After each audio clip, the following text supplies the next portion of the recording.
tells the tale.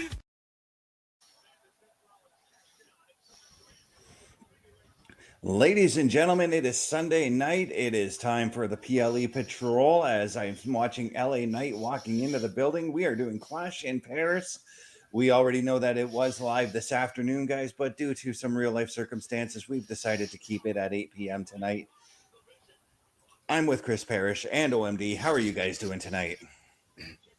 Doing very well, thank you. As you know, I had a bit of a hectic morning that I missed out on. But had a very relaxing day off and trying to get some housework done. But found it very difficult to not watch this afternoon, but I managed to get through it. So yeah, and I'm doing well. So yeah, let's get with it. I heard it was a show to watch, so let's watch it. Yeah. Yes, I've heard the same thing, actually, that this was a show, perhaps the show of the year. Well, I disagree. I think our show's the show of the year, so what up?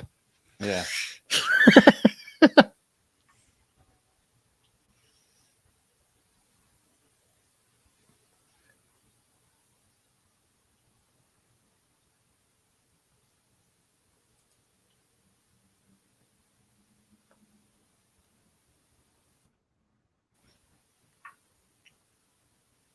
For our American viewers, this is the first show they had on ESPN as part of that new deal. It's actually the last show on Peacock. Yeah, it was the last show on Peacock.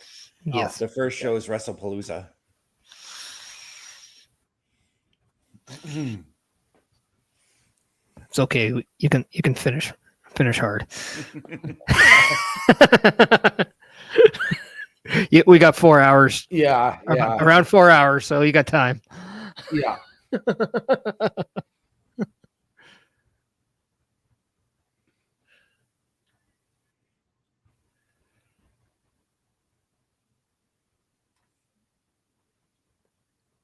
We are reviewing clips of things that have happened over the past few weeks on Raw. Not just the past few weeks, but the past few months from some of the clips I'm seeing. Yeah, they've gone all the way back to WrestleMania for some of the clips that were here. So.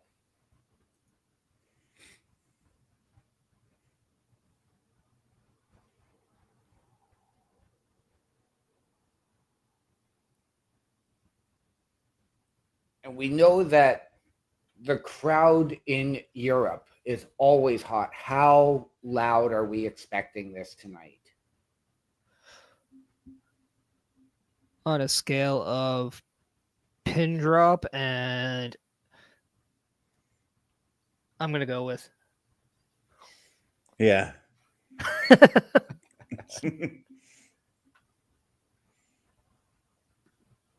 Beautiful stage setup here in Paris.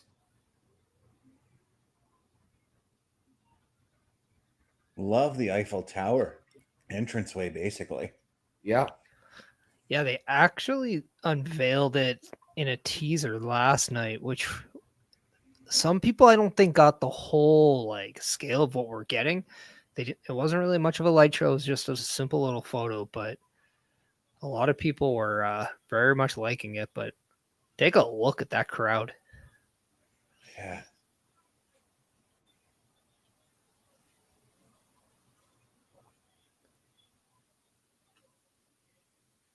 The Sea of Humanity. And when I heard, when I read up on the name of the stadium, I thought at first that it was just going to be your typical standard arenas that they usually visit, not even thinking that Paris does have a rugby stadium, which is where they're doing the show tonight.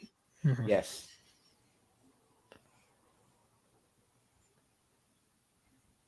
But that is cool right there. I'm seeing like the France flag being used by the audience there. Yep. I do have our first competitor making his way to the ring. Bronson Reed, as was announced today, that him and Roman Reigns were opening the show, and the main event will be the Fatal 4-Way. Yes. Yeah, I believe that the match listing was actually put out some part of mid yesterday. Mm-hmm. So it'll be curious to see if that was actually correct, but obviously it does have this one as your opener. It did have the 4-way as the main event, so I'm assuming it's pretty spot on. Yes. I saw the match order on like CBS Sports or something like that. I can't even remember what the match order was though, because it was just a quick glimpse at it. Yes. And a new look jacket for Bronson Reed as he makes his way to the ring.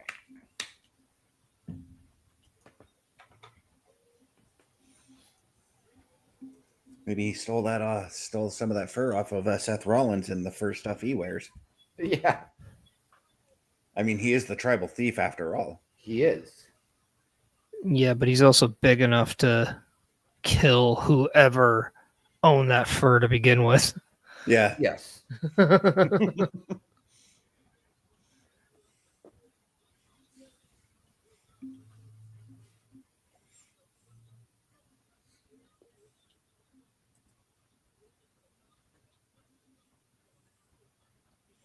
And Wade Barrett and Michael Cole on commentary tonight.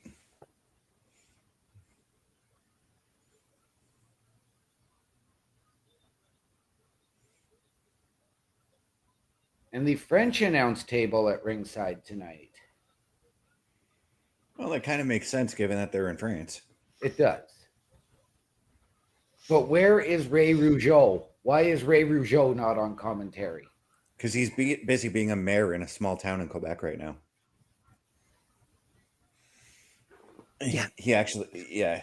And I'm pretty sure they got people from France. Real French. I said it.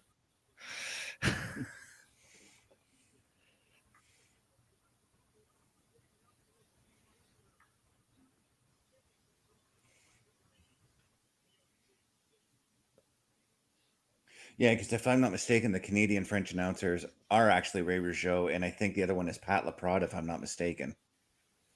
I don't think it's Pat Laprade.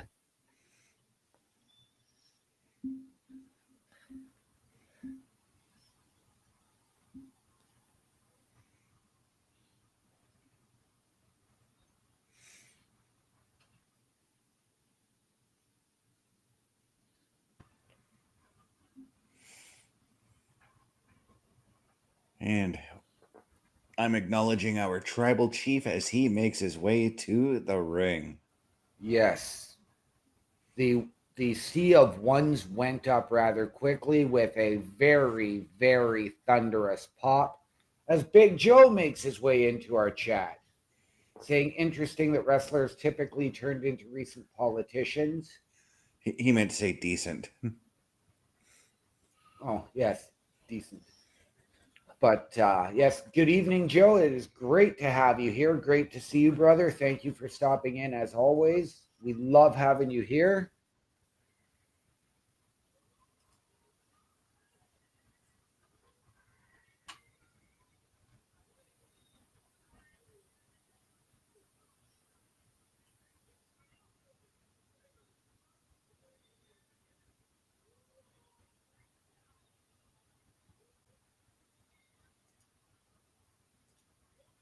Now, who do you guys got taking this one here?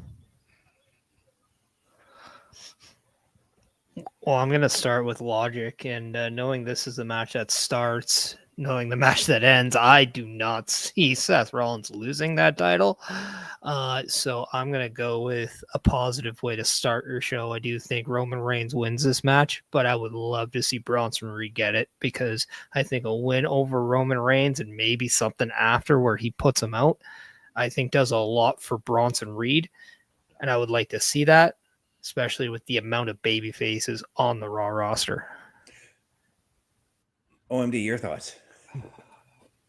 Really, really tough. This is Roman's first match since SummerSlam where he lost. So Roman needs the win. But I think like Parrish, Bronson Reed needs that win, needs that rub, and to potentially put a guy like Roman out for the time being, I'm going to go with Bronson Reed. And it looks like we're hitting 3 for 3 here because I'm going Bronson Reed as well. And it's just exactly for the same reasons that you had mentioned, Parrish. I actually chose Roman Reigns. I just said personally, I'd rather see Bronson Reed. Yeah. Okay, so you're going Roman. I'm going to go Bronson. So 2 for 3. Hey, 2 out of 3 ain't bad, as Meatloaf would once said. You took the words right out of my mouth. Oh, wait, he said that too.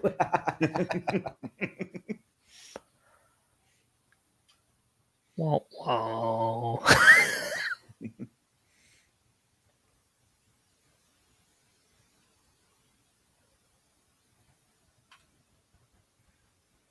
As the crowd serenading Roman Reigns.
Roman with 2 Ulafalas tonight. The one red one and one black one.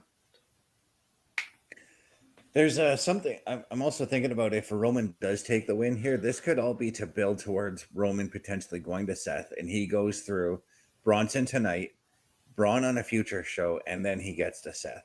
Yeah.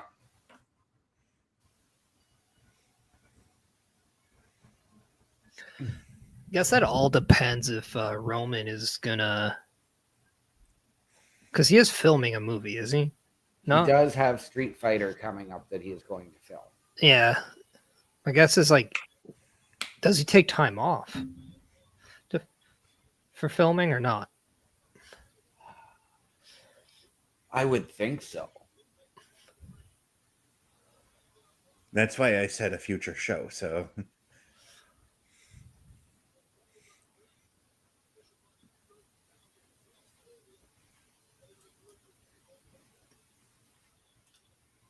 Bronson's acknowledging Roman. Or is he acknowledging himself as the tribal thief? Now, we know that Bronson has acknowledged his Samoan heritage, even though he is from Australia. So it kind of leads me to wonder why this isn't a tribal combat match. I mean, it's the first match in their feud, and if there is going to be a continuation between these two, then maybe that's a step you can go to with these two.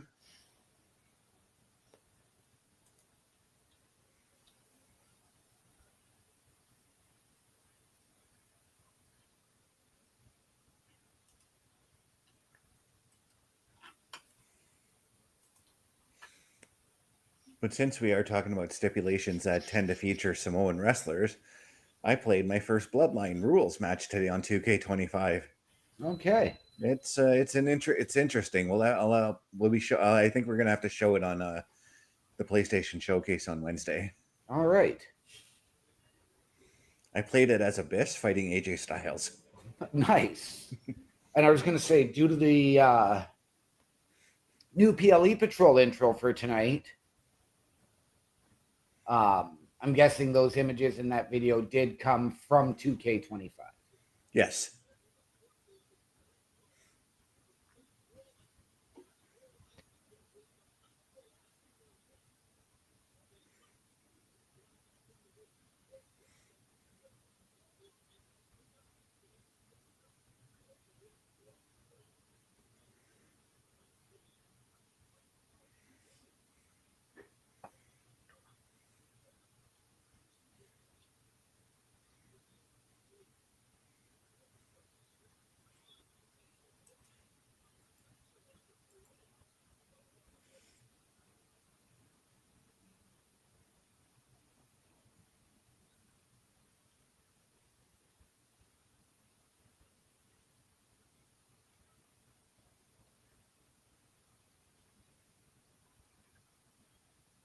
Have these two even locked up yet?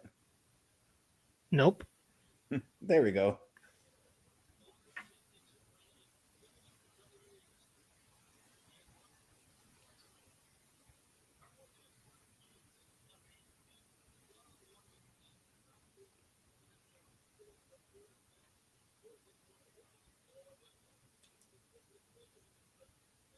Yeah, big Bronson Reed's not going to budge that easily, Roman. No, he is not.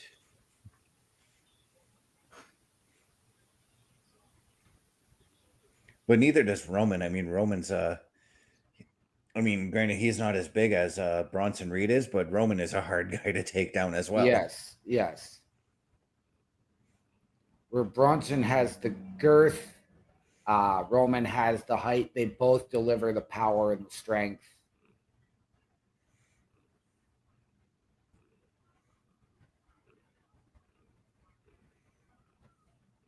Well, that's one way to rock him. Just hit him with that uppercut there.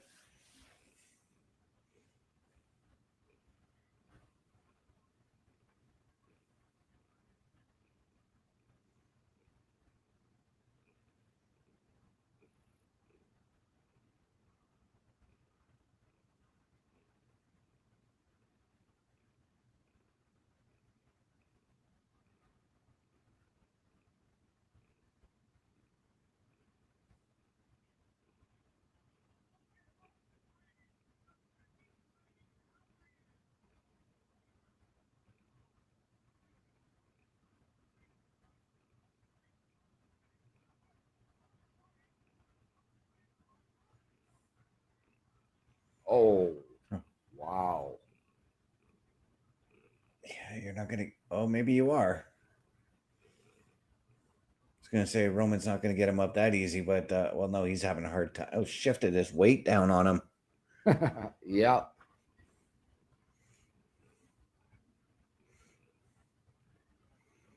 I think that's going to be the story of this match: is can Roman lift Bronson? Yeah.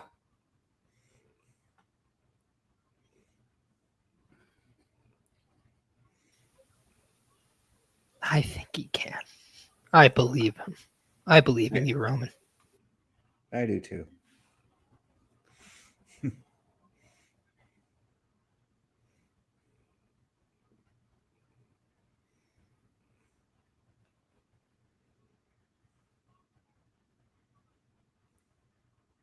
Jeez, we're going for this already.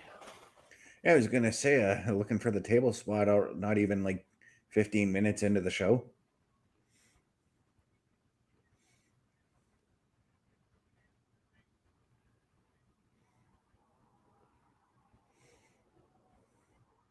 But that's what Bronson Reed is all about. He's all about destruction and wanting to destroy his opponents. Yes.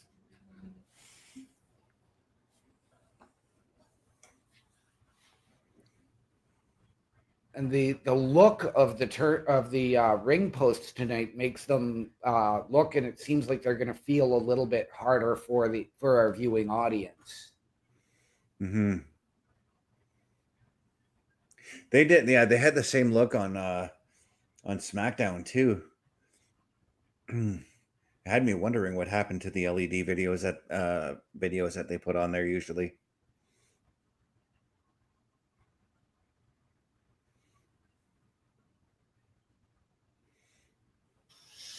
They take them out because they've been using them a lot more, so they tend to get more wrecked when people are hitting them. Yeah, so it probably racks up in cost to replace them.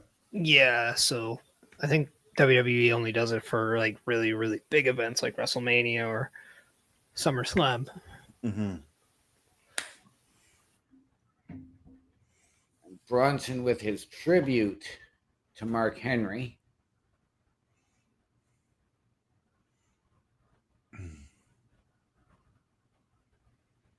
Except we'll call that Australia's strongest slam. There we go.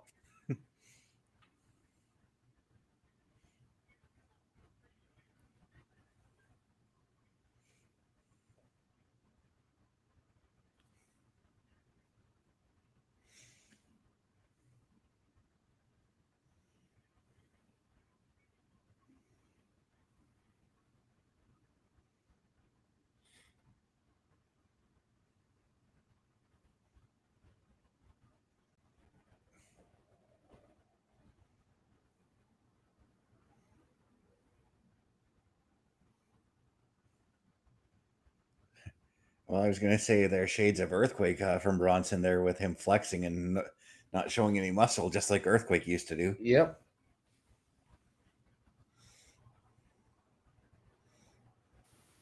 You don't think there's muscle there? Oh, no. It just doesn't, it's not visible. Yeah, it doesn't come through showing on the camera. I saw a lot of muscle.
I love that they're showcasing the utter dominance Yeah. of Bronson Reed. And you got this look on Roman every time he gets knocked down. He's like, what do I need to do to just Yeah. survive this match? Yeah.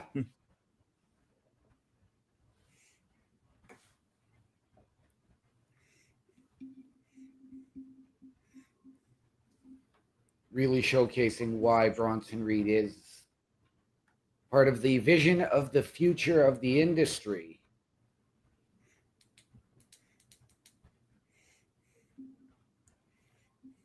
While they're showcasing Roman and his ring rust from, working a part-time schedule.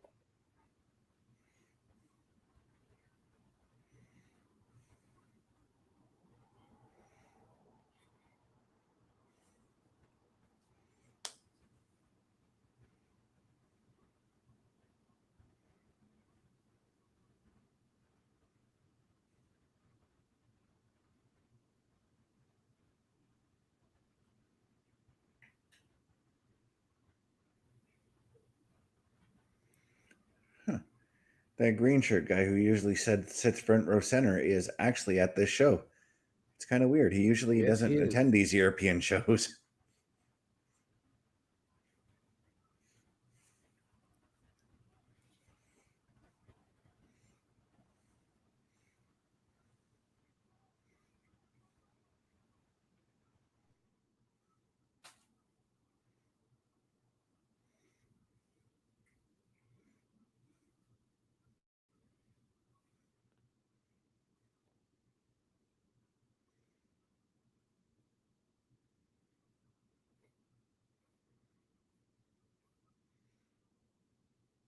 Oh, the Shula Fala coming into play now.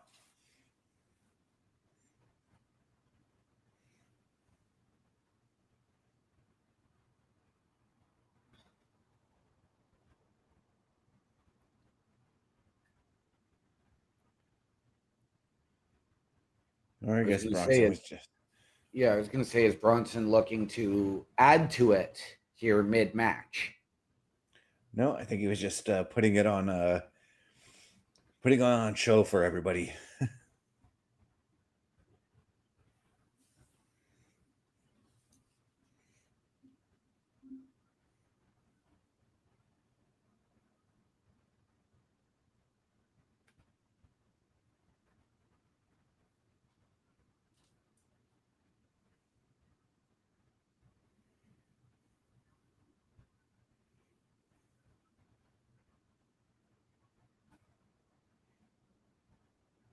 Oh, now he's going after Roman's shoes.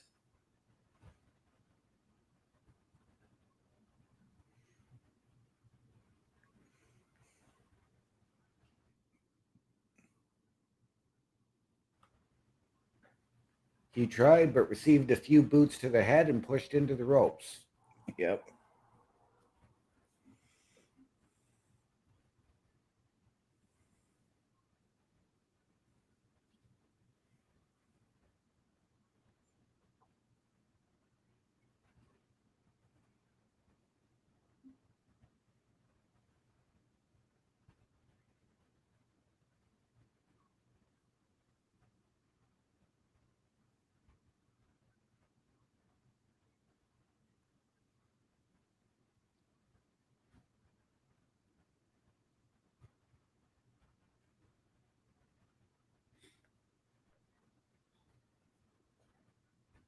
Roman seemingly starting to build some momentum.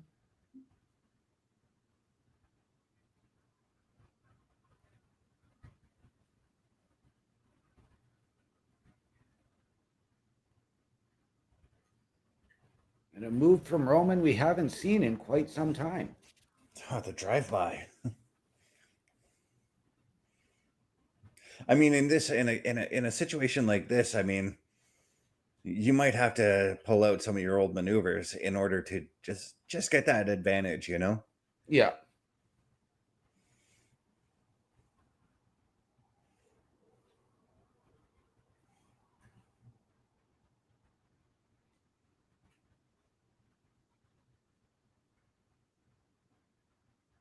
Wow.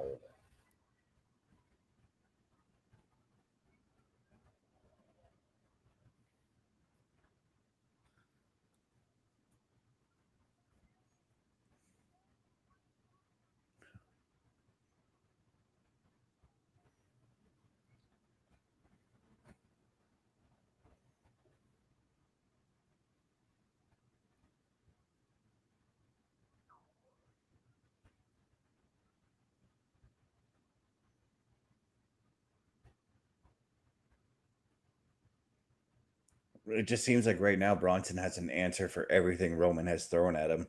Yeah. That Uranagi into the senton.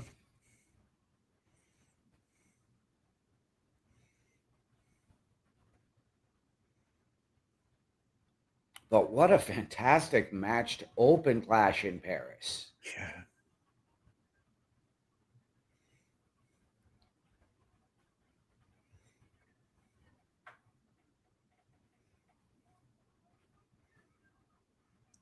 For like a brief second there, I thought Bronson was still going to hit the Samoan drop. So did He might I. do it. Oh, I was going to say he might do it here, but he hits the Death Valley driver. Yes, the Spicoli driver. That's what I said, the Death Valley driver. No, it's a digital video disc. It is. There you go.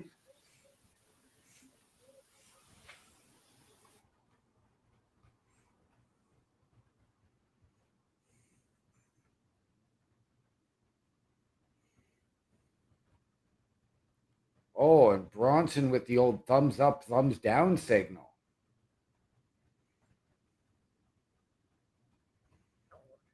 Yeah, he's looking to put an end to Roman here.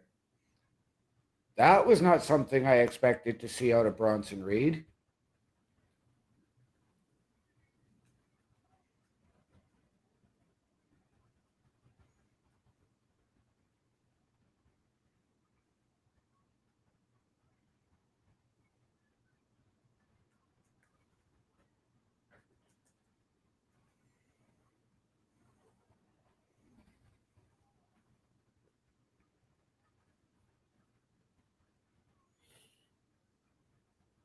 Has Roman ever won using the Superman punch? I believe once.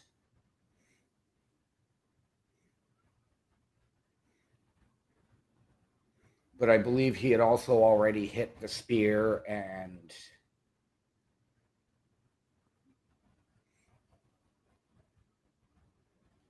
I don't remember who it was. Wouldn't surprise me if it was a Seth Rollins or a Brock Lesnar.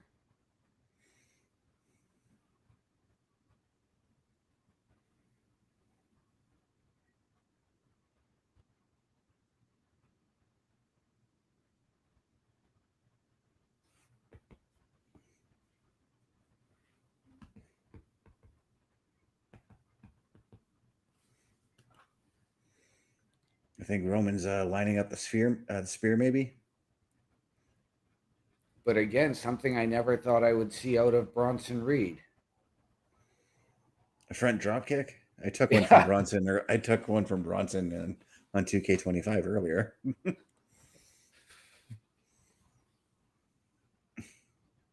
And then that beautiful torpe suicida.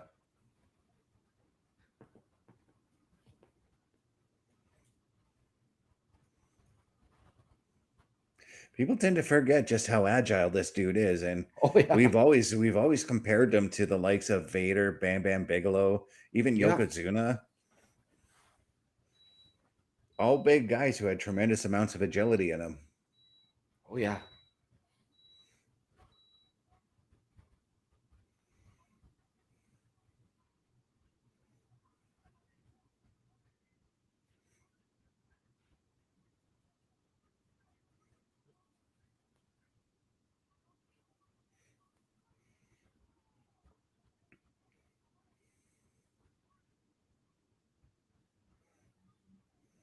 And that tsunami did not connect with the island of relevancy. It did not.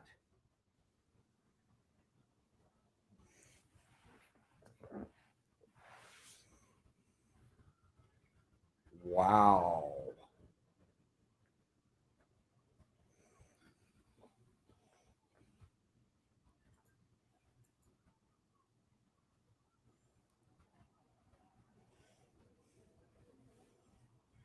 Wow. Bronson Reed defying the spear and hitting a Batista bomb. But the look of frustration on him as he just cannot keep Roman down right now. I'm gonna correct you, OMD. Only Batista hits the Batista bomb. Everybody else hits a sit-out power bomb.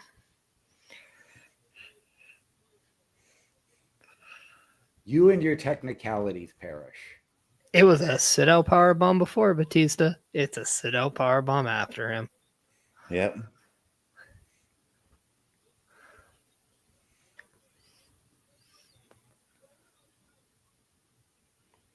Be like calling a tsunami a frog splash.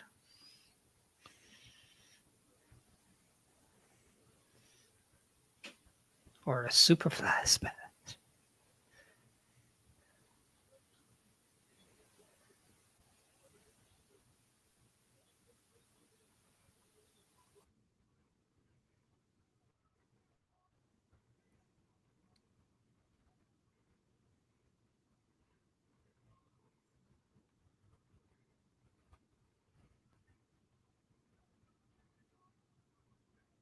It's like what, the fourth Superman punch he's delivered? Yep.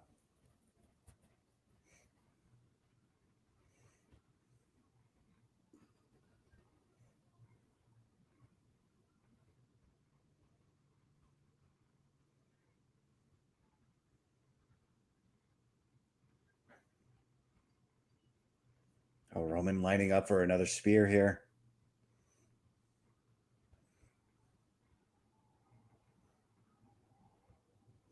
And that's going to do it for this one. Roman taking the win in the opening match. But what a fantastic match. What a showing for Bronson Reed. Yeah. In what I believe is his first one-on-one PLE match.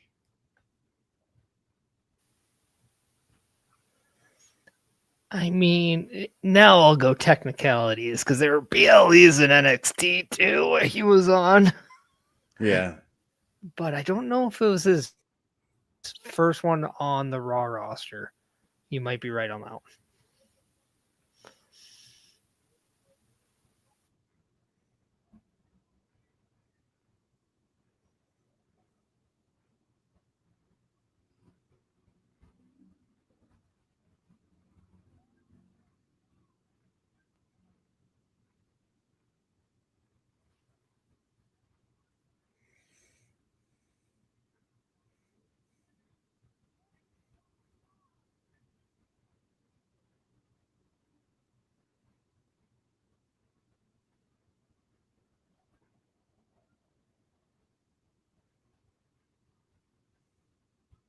Oh, Roman looking back in the ring now. He sees Paul Heyman in the ring trying to check He on does. Bronson.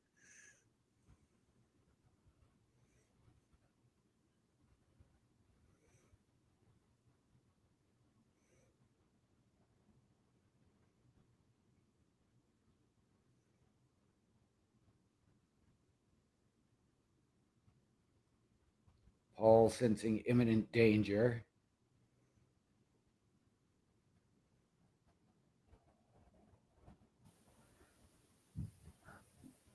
Roman's looking. I wonder if he wants his shoes back. It's more than likely what it is. Who steals a shoe, honestly?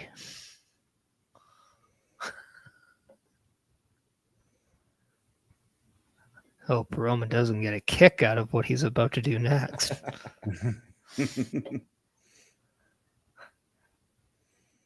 he just say, I love you, my tribal chief? He did.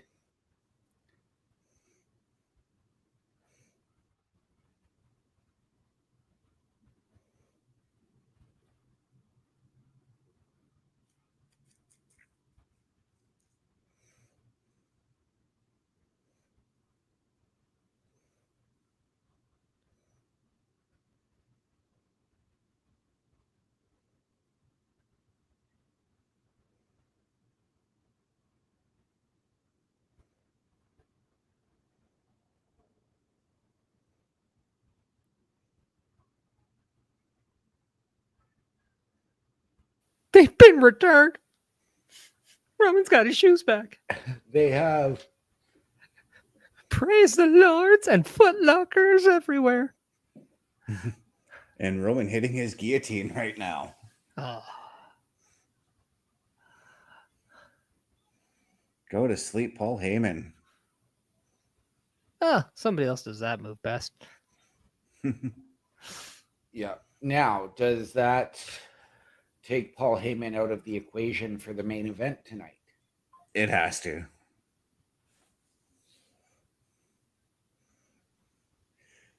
To be fair, I don't think I'd have to think that if Seth saw what Paul Heyman had done, and if Roman didn't attack Paul Heyman, Seth might be questioning Paul Heyman's loyalty then.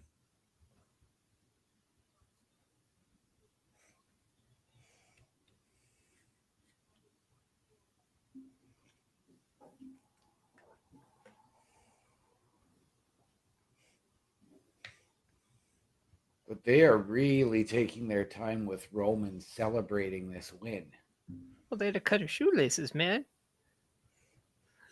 Why would you do that?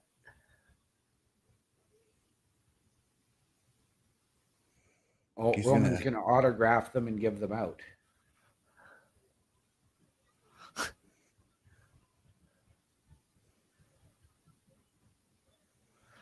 That's the sign of a good baby face.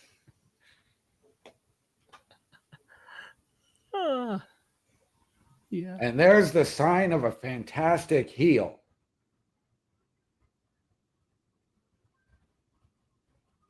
Or that's a toe punt that Pat McAfee can't even perform. Oh.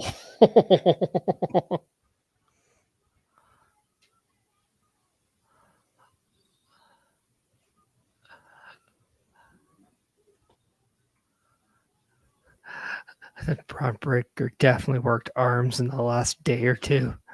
Oh yeah, he definitely did.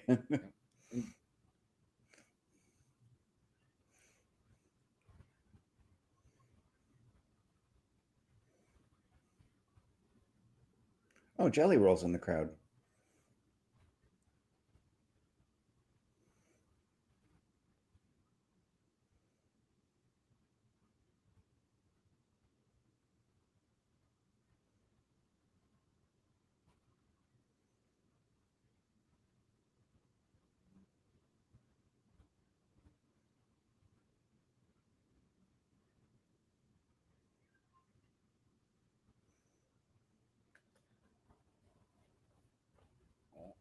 And now Bronson Reed back up, checking on Paul Heyman.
So I wonder if this is taking Roman off TV for a little bit, or if we're going to WrestlePalooza with Roman and Braun Breaker now. Well, I don't think he's going to be written off if he's walking back. Yeah. No. Why is he? Oh, awkward.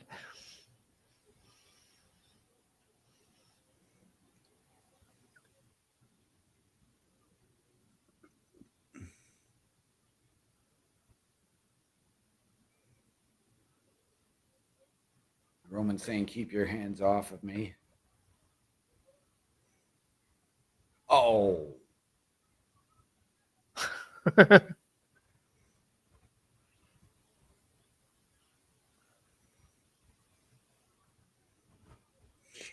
Jesus.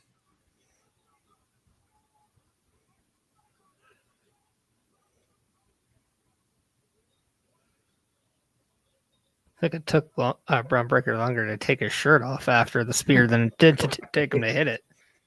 Yeah.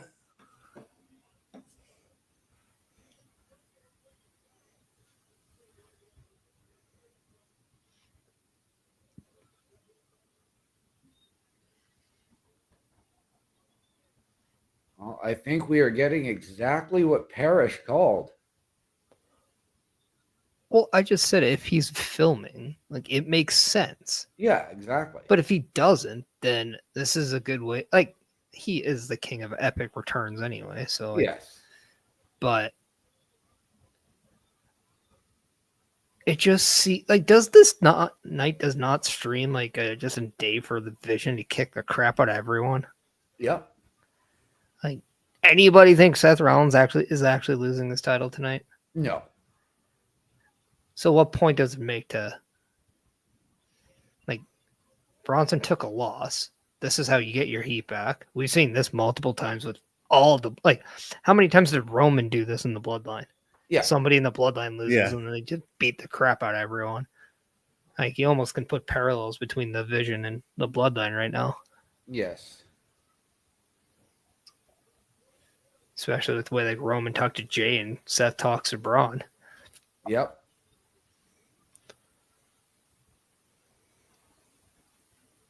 And with the way Seth and Roman both speak to Paul Heyman.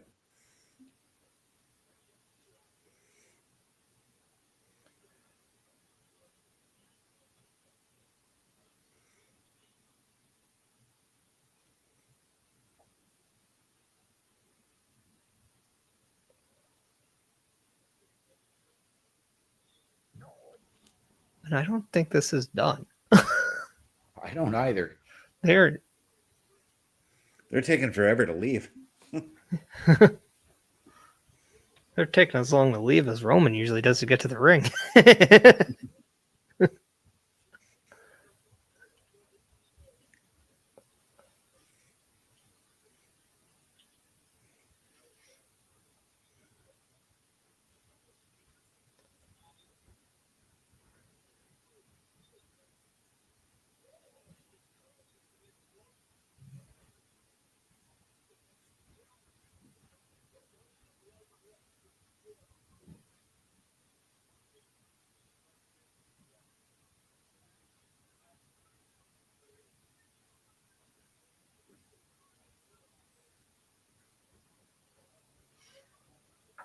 Oh, here comes Bronson now. Oh, I see how they Yeah. did Roman's arms.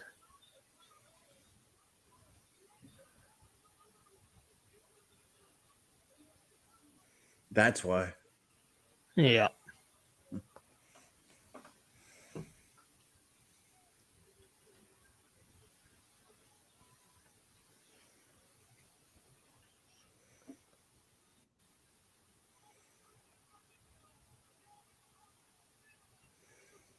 Okay, and now Jey Uso in there. I thought it was Jimmy for a second.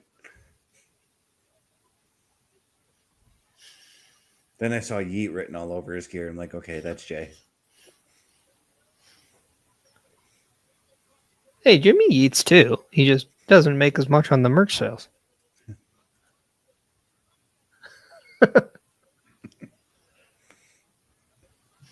It's true though.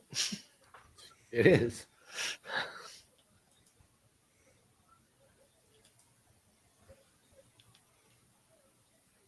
Well,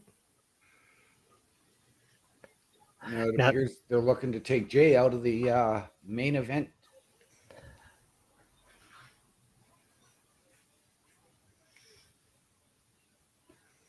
Now that's definitely going to be the story of the night, the condition of Jey Uso going into the Fatal 4-Way.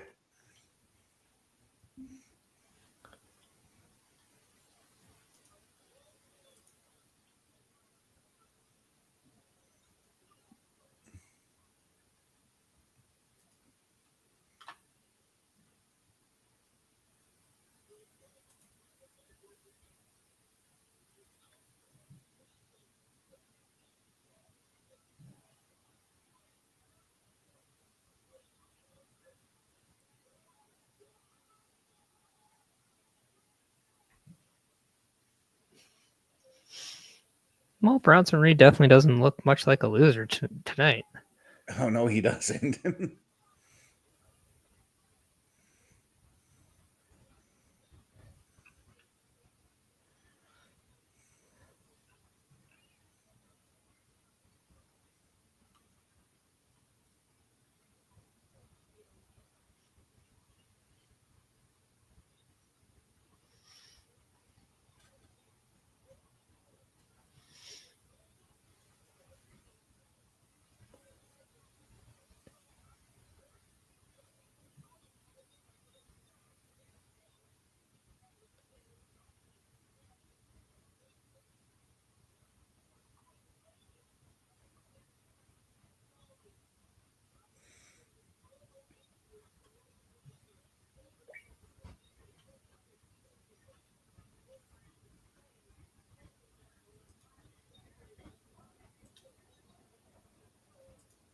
I'm curious if all this is going to lead towards War Games as well.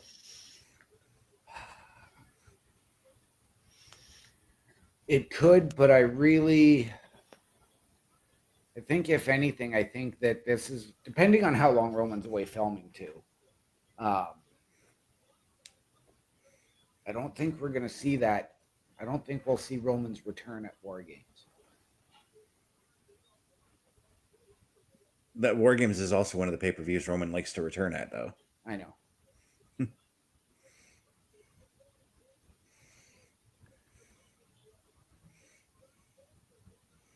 And the way they've been portraying War Games, it's basically Roman's match now.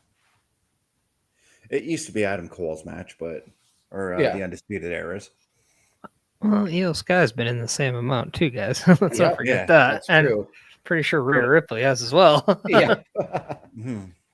But I'm speaking on the men's side of things. And Bailey.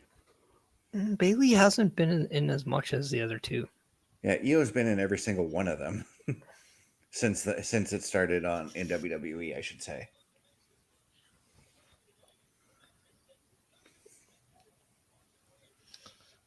But I mean, WrestlePalooza's how far? The 27th?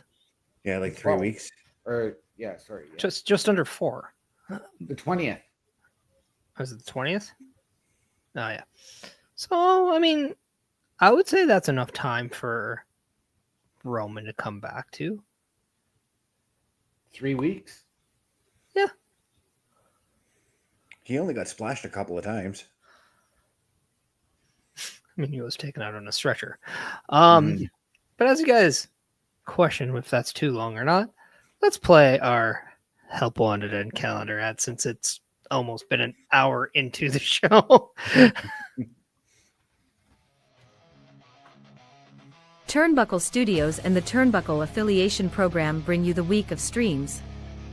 Monday nights you get the Locker Room Breakdown at 7 p.m. Eastern, followed by the Raw Patrol at 8 p.m. Eastern. Tuesday brings you the flagship show, Turnbuckle Talk, at 8:05 p.m. Eastern. Wednesday we play games with the PlayStation Showcase at 8 p.m. Eastern. Thursday we go TNA when we brace for Impact at 7:55 p.m. Eastern. Friday we secure all details as we answer the call for the SmackDown security detail at 8 p.m. Eastern. The weekend brings you Saturday Night Gaming at 8 p.m. Eastern. On Sundays, be sure to catch the Chris Parrish podcast at 12:15 p.m. Eastern, followed by the Boar's Nest at 8 p.m. Eastern. Be part of the shows and join the chat every day. A Turnbuckle affiliation program is looking for more people. If you have passion level for pro wrestling, sports, video games, or something else, then Turnbuckle Studios is the place to be.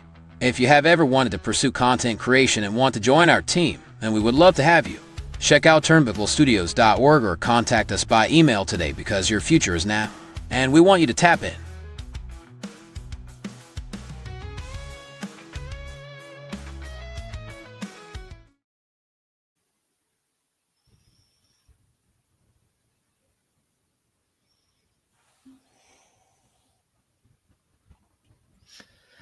And if everybody wants more information, you go to turnbucklestudios.org. Yes, that's right. It's not only the official homepage to the Turnbuckle Affiliation Program, it's also a little redesigned. And one of the nice little added things on that site is you'll be able to write up a little area through resume of how you can help Turnbuckle Studios by placing a response to that help wanted ad, as well as all the classics like episodic shows, meeting the team, and of course, the Turnbuckle Studios email address to actually contact us with any questions, concerns, or critiques, or anything like that.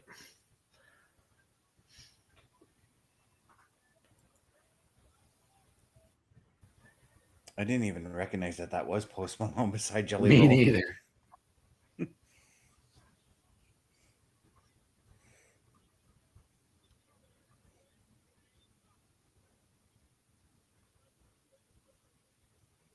And Bubba's favorite rapper does the official theme for tonight's proceedings, as it were.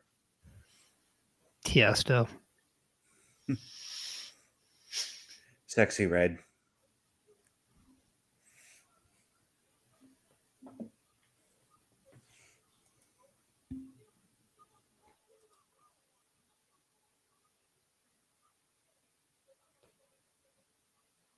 Adam Pierce is sweating.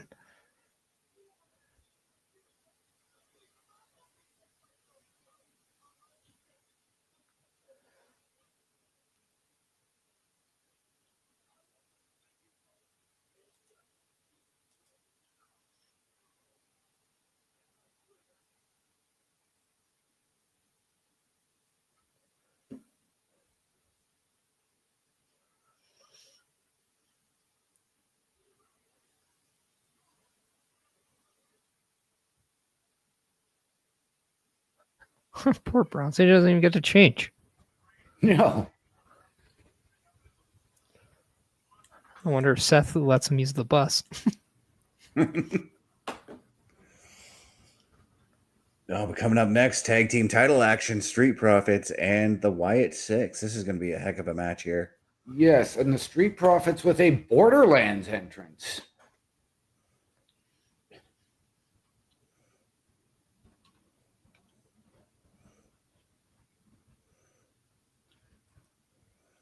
Borderlands, which is available online with PlayStation and Xbox. But Parrish, I see something scrolling at the bottom there. Can you tell us what else is online?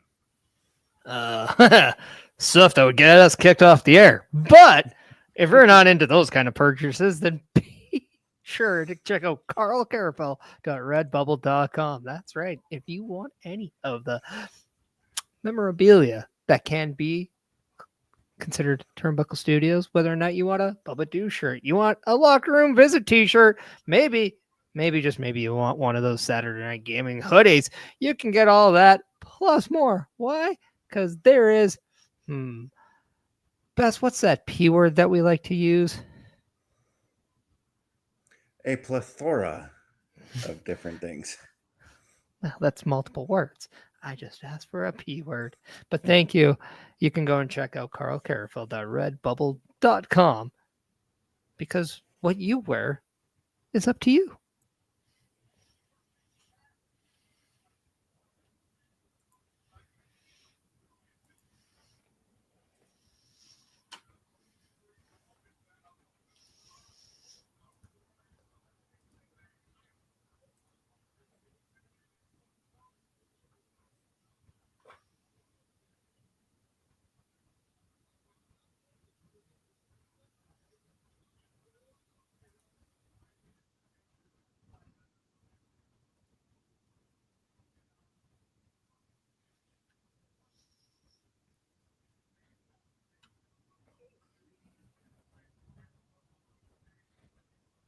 Now, I matches am are aware. actually kind of cool. I was going to say, I'm aware of the games, though I'm not a big fan of them.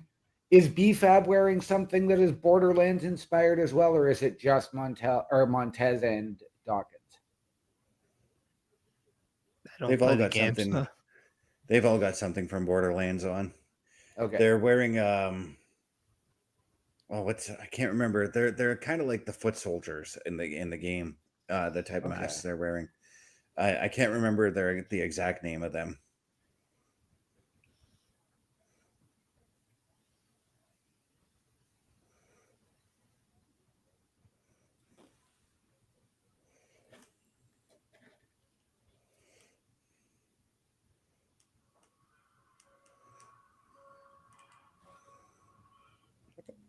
Come on.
I'm going to be showing my bias with the Wyatt Sicks again, but that might have been the entrance of the night for me. The crowd singing along with the theme song.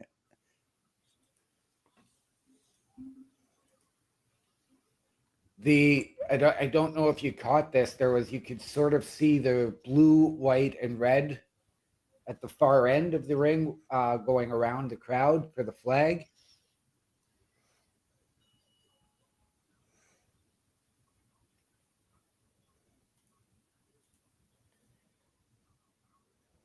Oh, Angela Dawkins wanting Joe Gacy first.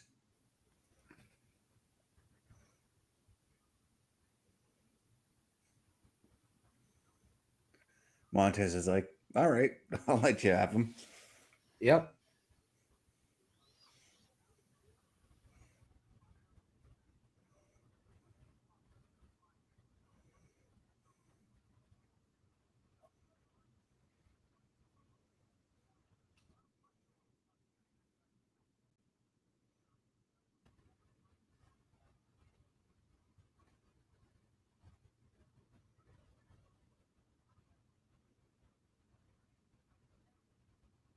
I wonder if there's ever going to be a point where we're going to see Uncle Howdy, Eric Rowan, or even Nikki Cross have some one-on-one matches.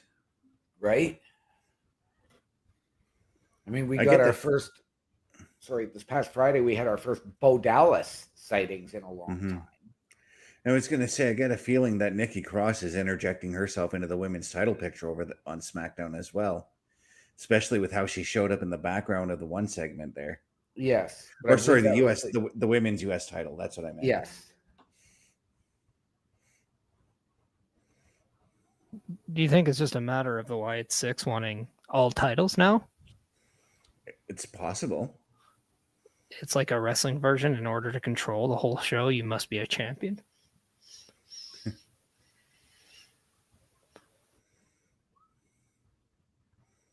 But I wonder if that's the situation. What title does Uncle Howdy go after, and what title does Eric Rowan go after?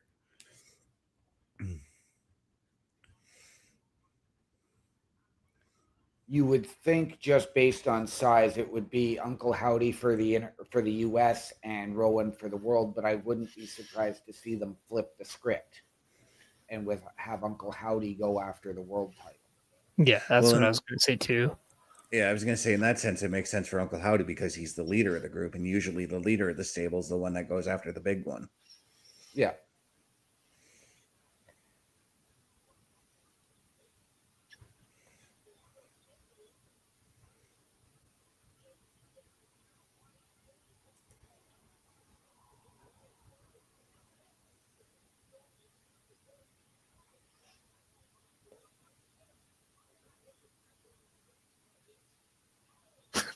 I love that from Gacy. Yeah, he ducks the kick or ducks the kick, but he goes straight into the ring post. Right?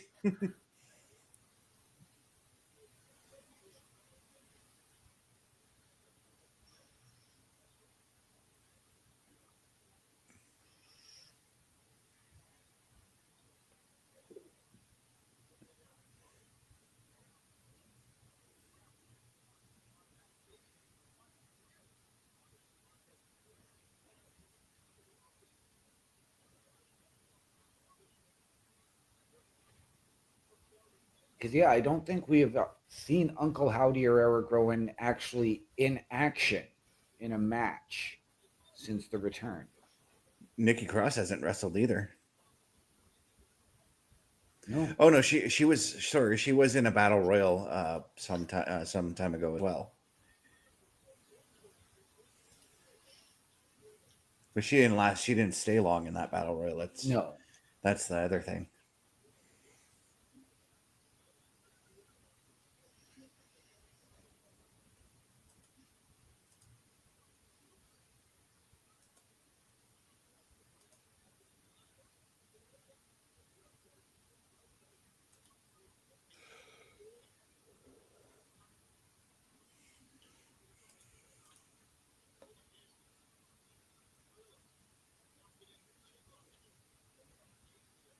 And that is the X factor that the Street Profits definitely have to keep an eye on, is the fact that Uncle Howdy, Nikki Cross, and Eric Rowan are just hovering around ringside there. That's right.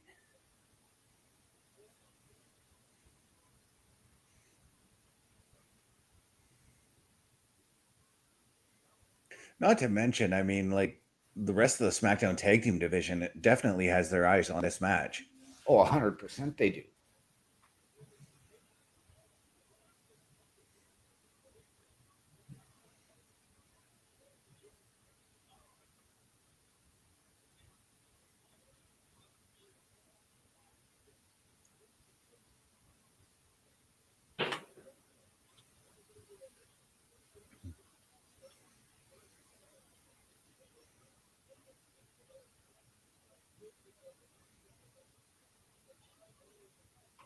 Gacy and Loomis really showing fluidity. Yeah, that's what I'm liking about these two as a tag team. Even if they lose the tag titles here tonight, I want to see them continue on as a tag team in the Wyatt Sicks. 100%.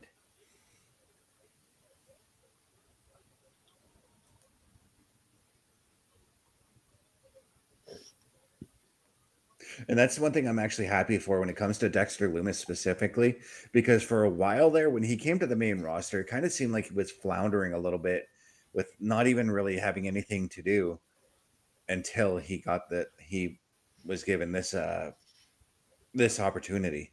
Yeah. Yeah, he was sort of one that I would have seen on the chopping block when it came to annual releases.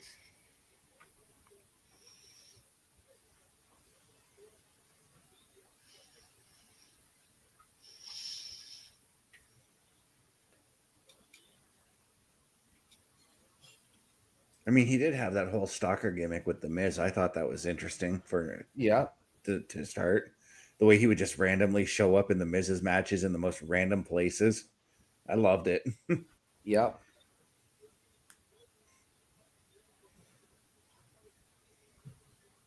But this is the opportunity that Montez Ford needs to get that tag on Angelo Dawkins.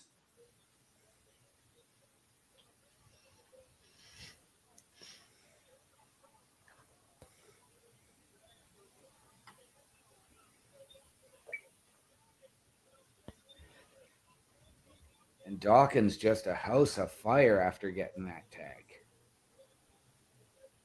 He was itching for that tag when Montez Ford was reaching for it. Oh, he was.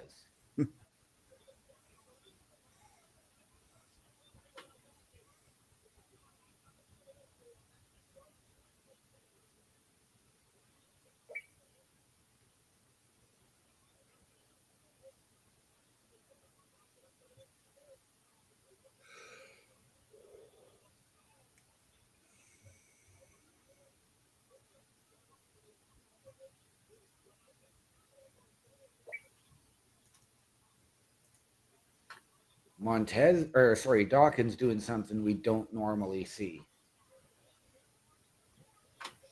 But we've talked about agility and big men in the previous match. I mean, Angelo Dawkins definitely has that agility as well. He So does. seeing him fly off the top rope like he just did doesn't surprise me in the least bit. No.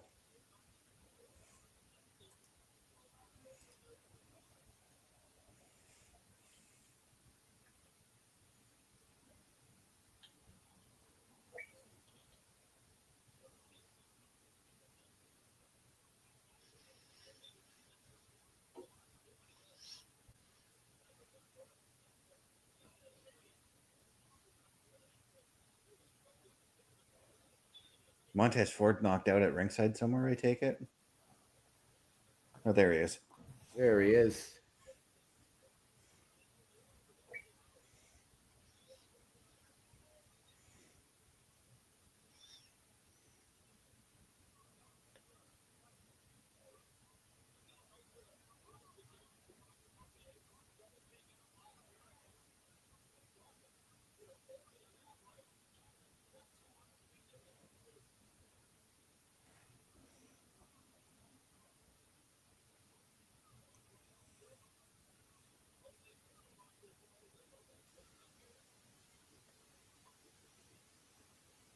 Okay, I see what Bianca Belair means by how Montez Ford climbs the ropes now. Yeah.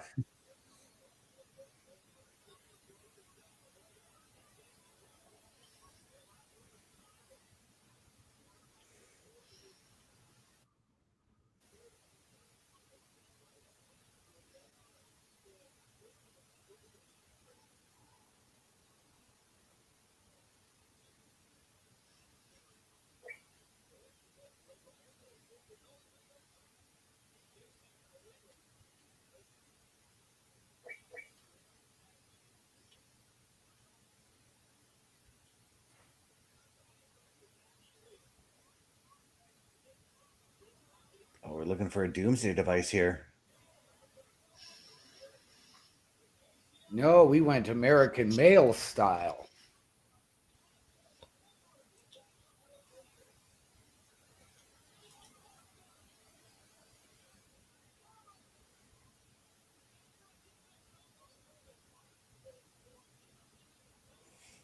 American Males, the easiest theme song to remember.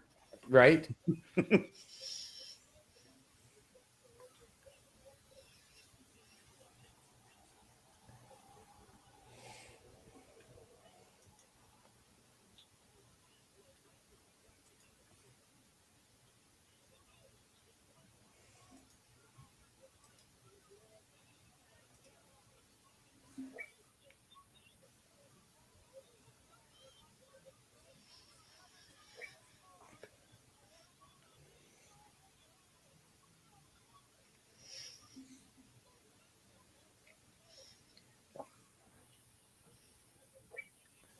It's one of my favorite things about the Wyatt Sicks is watching them and use their own bodies as their own weapons. Right?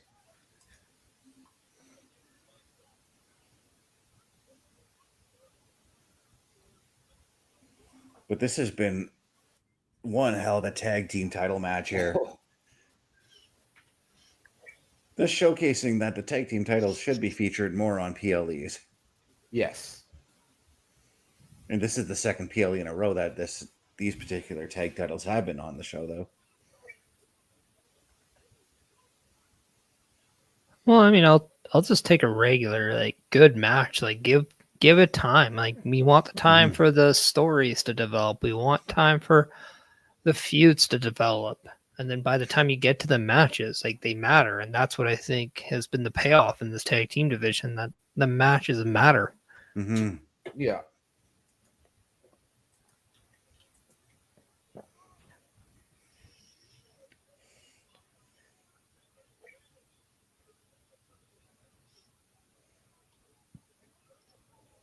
Oh, there goes Eric Rowan and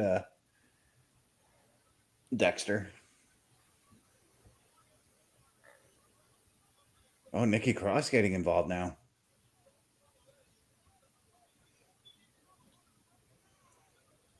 And Sister Abigail from Uncle Howdy. Yes. Oh, what a beautiful finish.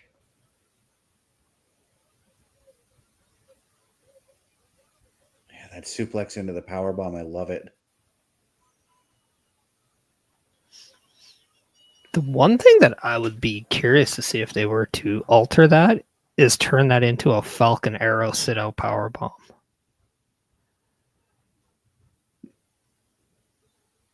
Yeah.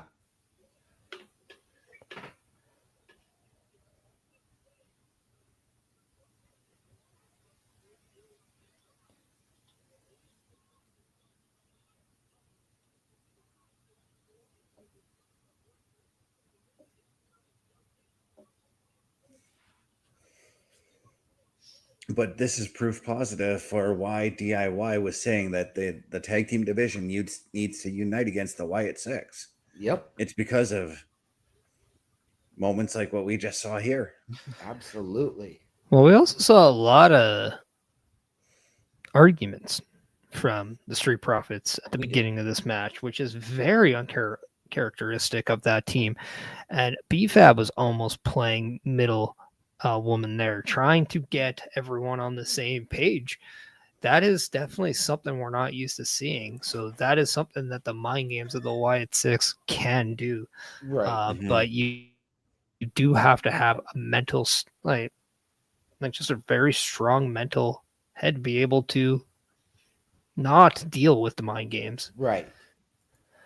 Which is what we saw actually with Bo Dallas getting into the heads of the Street Profits and Mello Don't Miz on Friday. But we did see the continuity from the Street Profits after that initial discourse.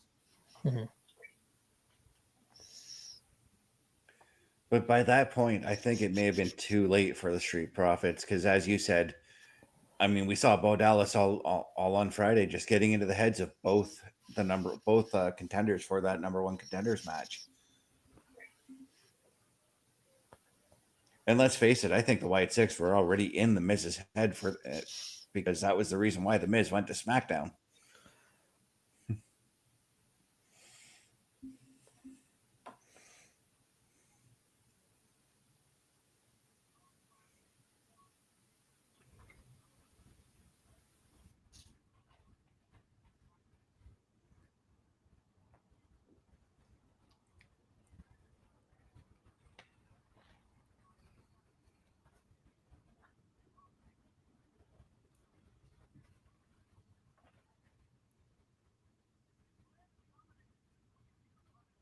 And it appears as though coming up next, our Women's Intercontinental Championship match.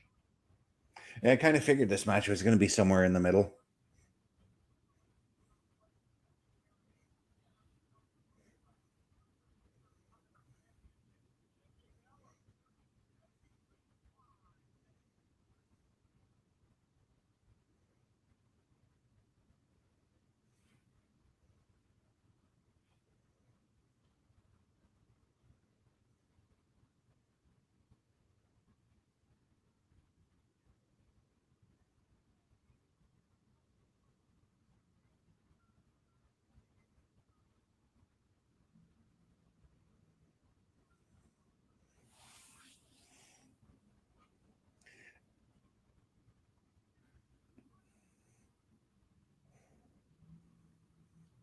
Now, I 100%, I've got Becky taking the win in this one. Yes, absolutely. Now, the question is, though, since we all have that consensus, do we see this being sort of Nikki's final match, or do we see her stick around a little bit longer? I think she's going to stick around a bit longer. Maybe go down other avenues and try to chase after something else. Maybe there's a continuation to this feud. Okay.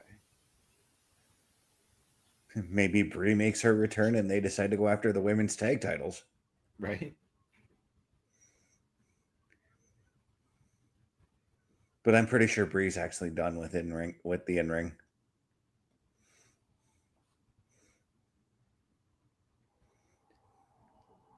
In interviews, Brie has stated she wants to come back, but supposedly Nikki has been pleading for her, but apparently there is a ban on Brie because her husband wrestles elsewhere.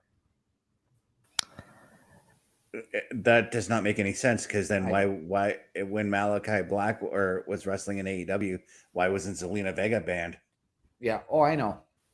It would be the other way around, but yes, point. Yeah.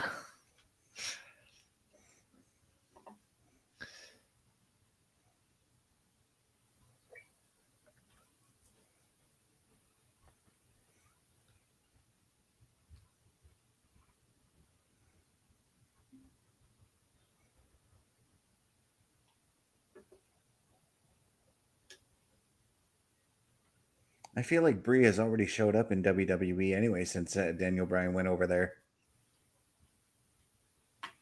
You mean like the Rumble?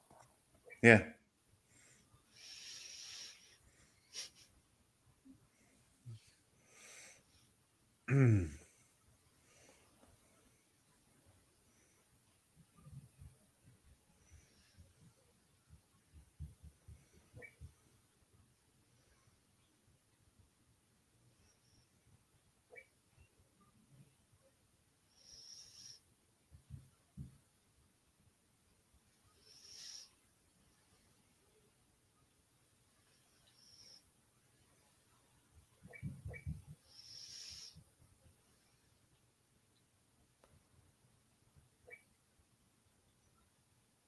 But I will say this to all the Nikki Bella haters that I've recently come into contact with.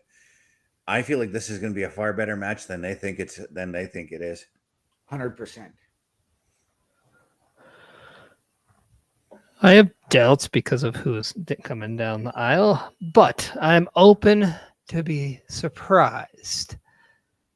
But we do have to remember this is Nikki Bella's first singles match in WWE in a while, and it just so happens it's against arguably one of the best in-ring workers of all woman professional wrestlers in the entire history, and someone who is just maybe the standard bearer of women wrestling right now in Becky Lynch. And it's a tall task. It's a tall stage. It's a tall order.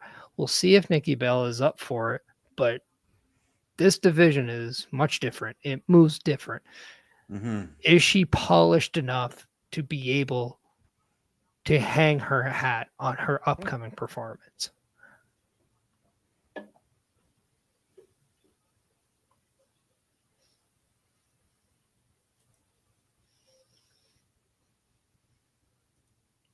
I think you're right. I think this match is going to be better than expected, best. And I think this is probably going to reignite that fire that really once burned when Nikki was Divas champion.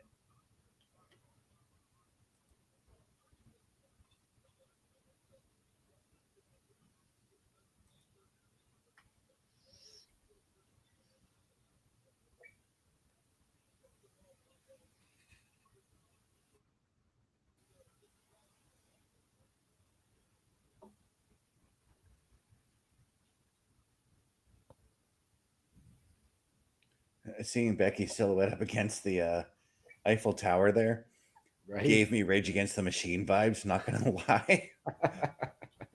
Because the cover of the Battle of Los Angeles album has that exact same somebody doing that exact same pose. Yep. Zach De La Roca. Yep. And it was a spray painted silhouette of him. Because I had that, I remember I had that album, and I used to listen to that album religiously.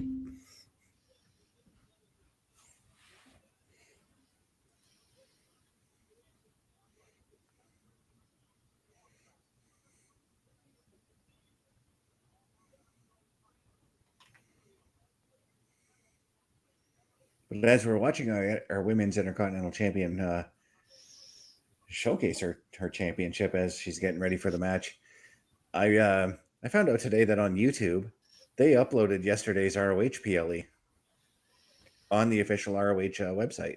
There was a streaming issue, so it actually did get broadcast for free as well during the Death Before Dishonor event. So I put it to my save later so I can watch it at least at sometime this week.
Well, Nikki, that's not how you're going to win the Intercontinental title, by keeping Becky out of the ring.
As the ref checks on Nikki there in the corner.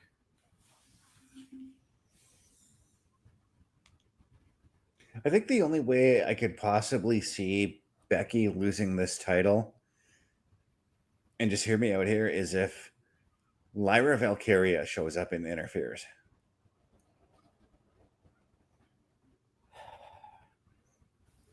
There is that possibility. I would see potentially more of a Bayley coming down and interfering with her, with what she's going through, and taking out both.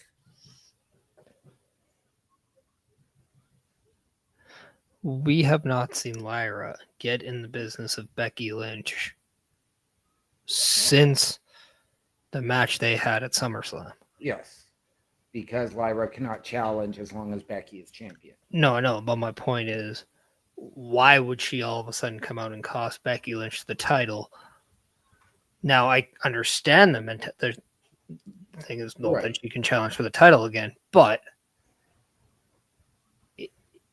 you would still have Becky Lynch wanting, then all of a sudden you're creating a problem that is just pushing you farther away from the title, not actually bringing you towards it. Yeah.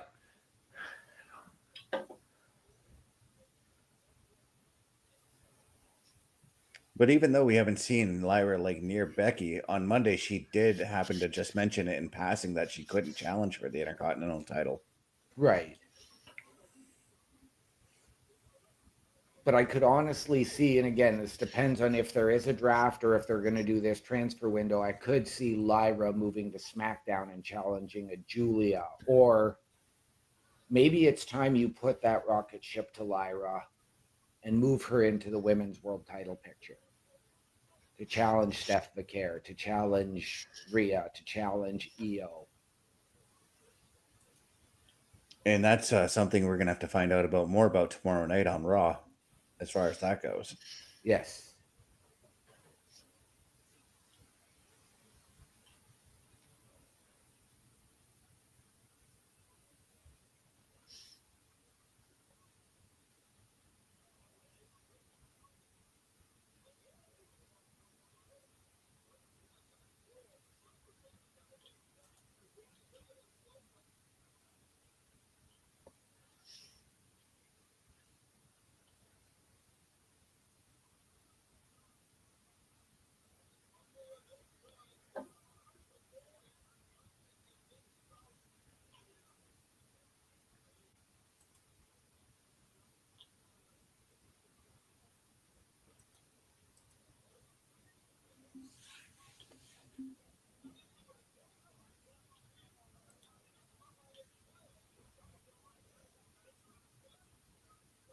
Nikki really starting to fight back here.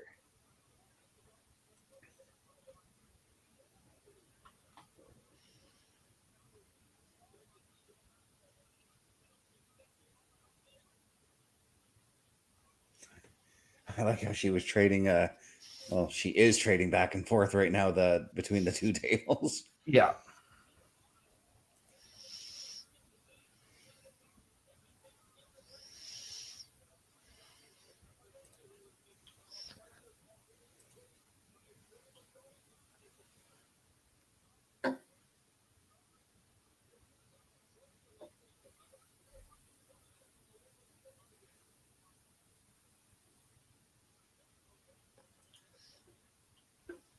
As Nikki missed whatever she was attempting for there.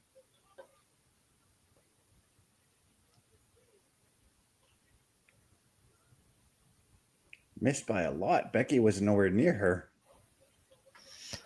Perhaps she was looking for one of her exes that she can't see anymore. That's true.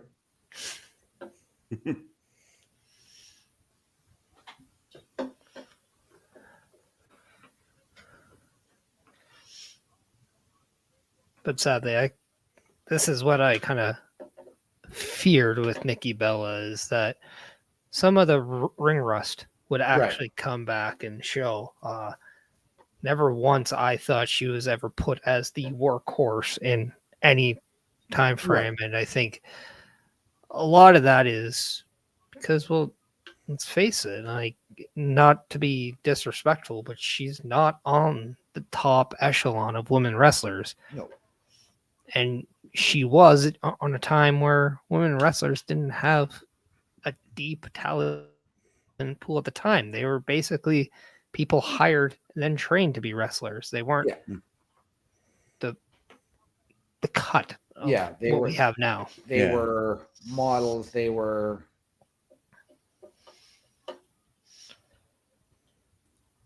actresses that were given a role and not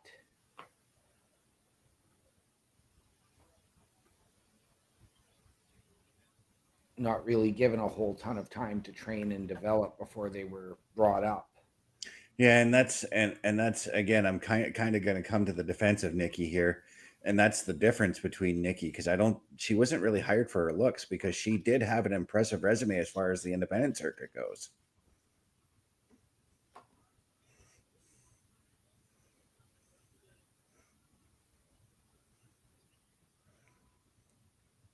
her independence.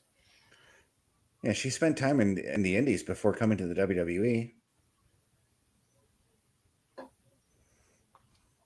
Wasn't a long time, but she was there.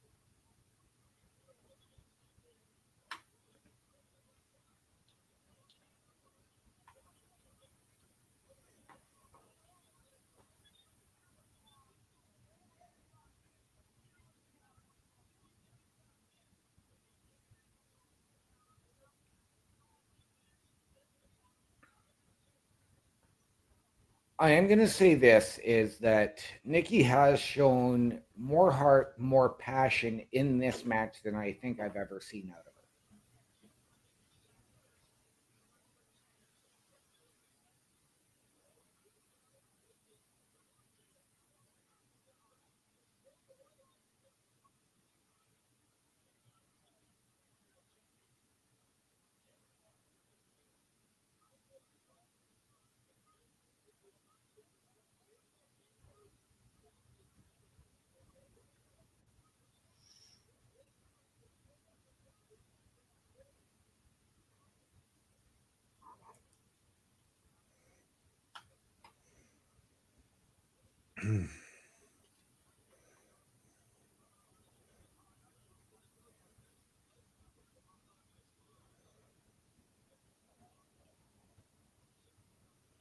But at the same time, I do see like where this is mostly Becky giving a good match to Nikki as well.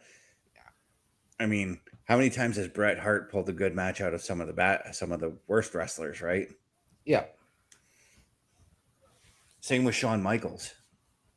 Oh, yeah.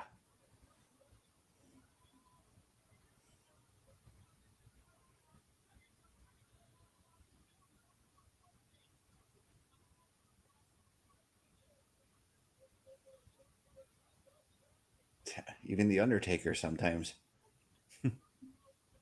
Yep. I say sometimes because, I mean, that match with Jen Gonzalez, both of them. Yeah.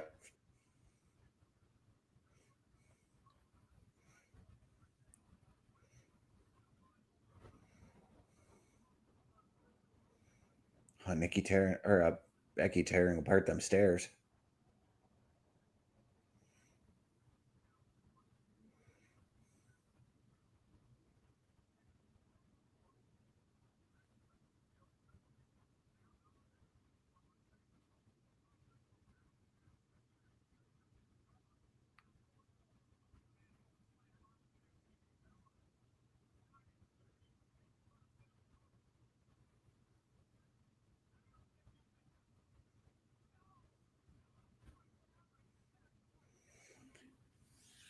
Becky essentially getting a taste of her own medicine with that full on assault Yeah. there.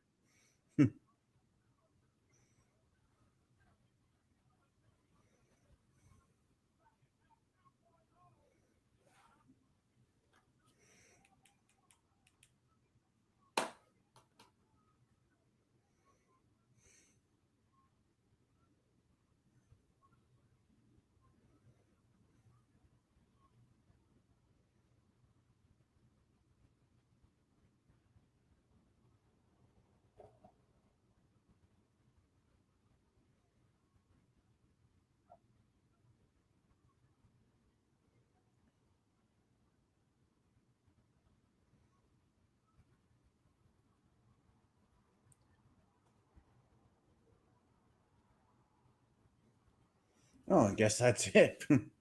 It is. But, I mean, again, what a good match.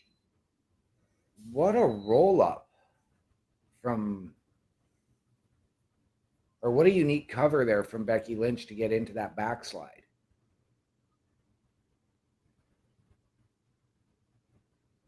It was a little bit on the awkward side for me, but I mean, that was one of Nikki's better performances. I will give it that.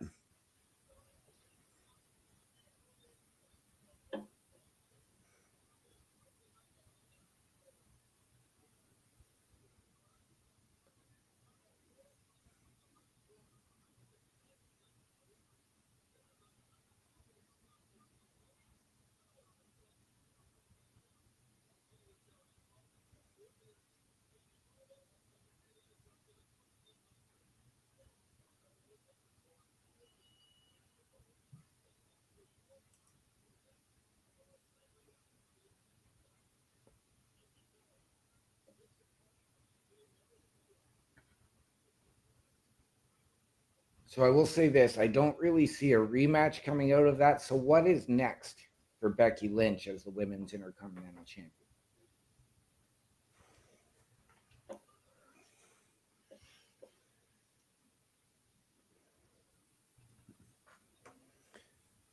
I mean, it could be anybody except Lyra, of course.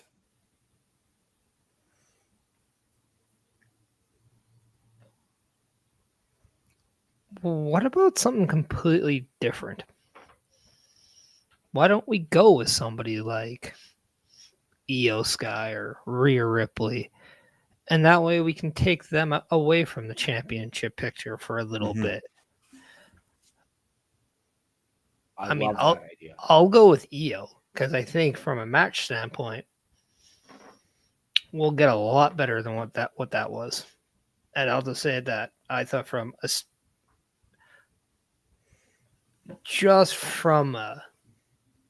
actual, like, what's the right word?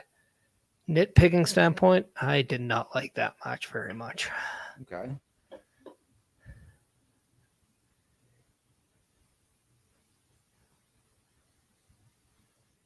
Long. That was an awkward ad. Yeah.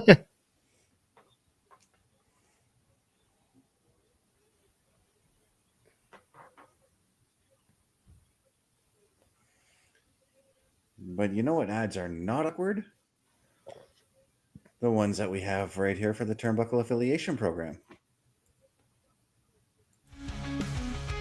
A Turnbuckle Affiliation program is looking for more people.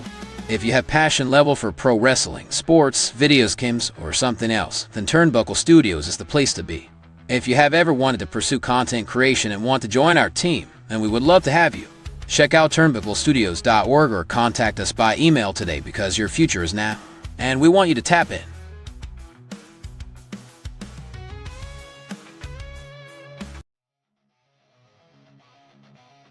Turnbuckle Studios and the Turnbuckle Affiliation Program bring you the week of streams.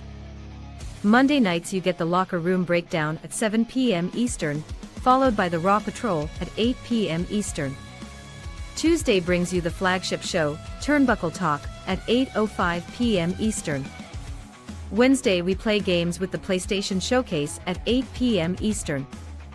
Thursday we go TNA when we brace for Impact at 7:55 p.m. Eastern. Friday we secure all details as we answer the call for the SmackDown security detail at 8 p.m. Eastern.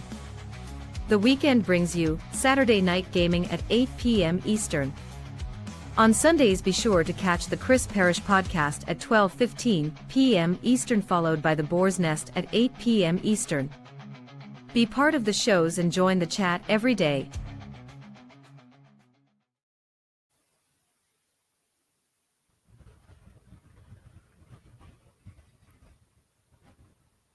And there you go, ladies and gentlemen. If you want to get your break in podcasting, content creation, or just help us out behind the scenes, turnbucklestudios.org is the place to be.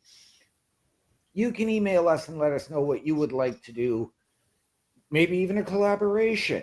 You can meet the team, including Chris Parrish, Chris Best, myself, the Godfather Carl Carafel, and Bubba Duke, as well as see clips of and episodes of all of our latest shows and what we have coming up.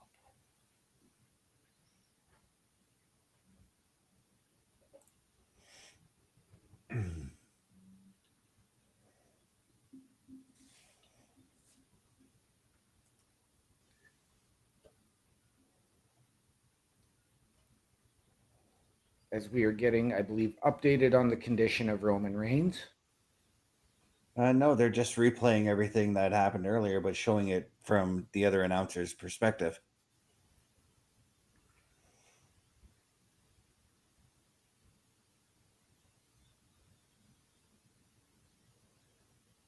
My Netflix glitched out there for a second.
Well, Jey Uso has even more reason to defeat Seth Rollins tonight after obviously what happened earlier.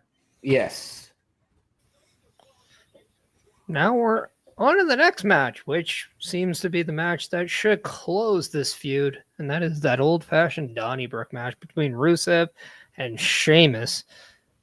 Outside of just a banger, maybe some backs being broken, some faces being turned into mashed potatoes. What else do you guys think this match is going to bring us? Everything, including the kitchen sink. I think the only thing this match isn't going to bring us is going to be a tank. What do you mean? Rusev is a human tank. I don't think he's coming out in the tank. No, he's coming out as the tank. Yeah. I feel like Rusev needs to take the win here to continue his dominance over everything. And I'm curious as to where both these men go afterwards. I mean, I think we all would love to see Rusev win, as normally, like, you always see the baby face and the feud. But Rusev's in that position where he is brought back to WWE. He had a kind of a soft push. Yeah. Mm-hmm. Now he's into something where people really are sinking their teeth into with this feud with Sheamus. I think Rusev is the right way. But we'll see if they go that route, because it's not really something you see very often where the heel always closes out the feud. No, Mm-hmm. I think you need to go the Rusev way, and I think that maybe that way you put him into potentially the Intercontinental title picture, even though Sheamus wants it. So there is a way to come back to this storyline. But maybe, just maybe, this is how you build to put Rusev in that spot for John Cena's last match.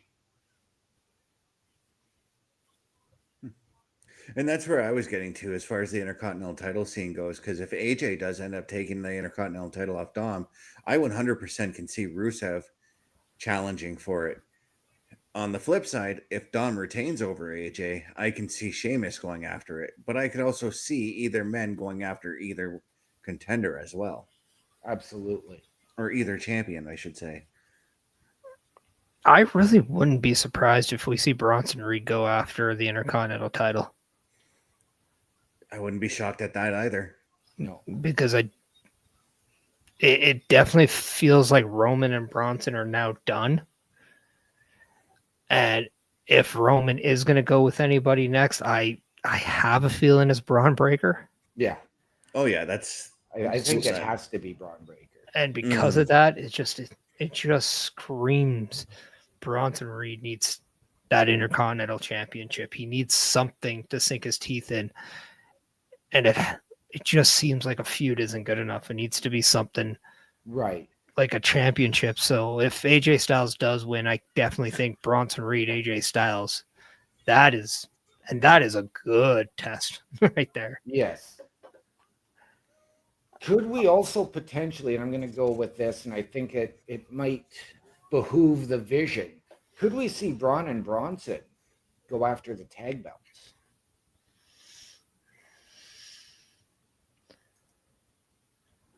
I mean, I wouldn't be shocked.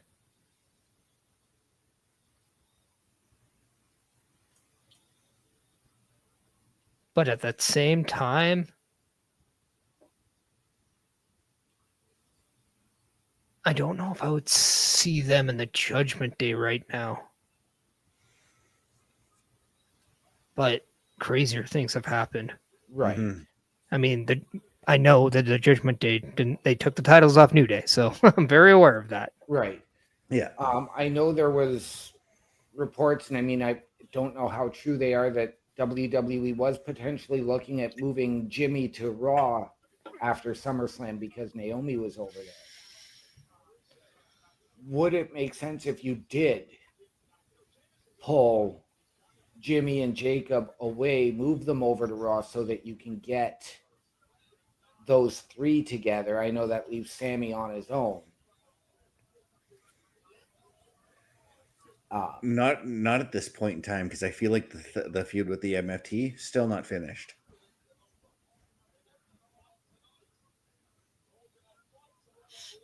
I wouldn't be shocked if we see Jey Uso and somebody move over, and maybe a Phoenix and a Penta and somebody goes the other way. However, I can see Jimmy and Jey Uso both wanting payback from what Bronson and Braun did to Roman. Right. That would not shock me. And okay, so let's say we get Jimmy, Jay, and Jacob somehow aligned. Could we see Jacob be that guy to win the Royal Rumble and challenge Seth at WrestleMania? Something still screams to me Seth is either CM Punk or Roman at WrestleMania. I really do believe that is the direction for Seth Rollins, because we don't have closure with CM Punk yet. No, we don't. And we're just scratching the surface of a new age feud with Roman. Yeah, but see, and I'm thinking that CM Punk is, to the point of maybe, okay, like, this has gone on too long. I need to get away from Seth for a bit. Let me go to SmackDown, and we have CM Punk go and challenge Cody. I can guarantee you that's not what Punk would be thinking, though. It really seems like that this feud is about who can remove the other person. Yeah. I mean, Seth has been very vocal about not wanting Punk there.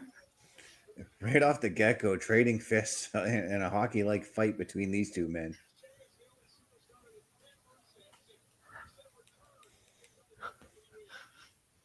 So a Bulgarian and an Irishman are fighting in France.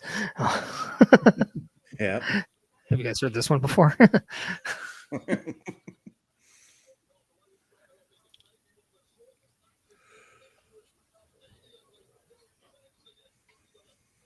Where's William Regal as the guest ref when you need him? Well, you got an Englishman in commentary.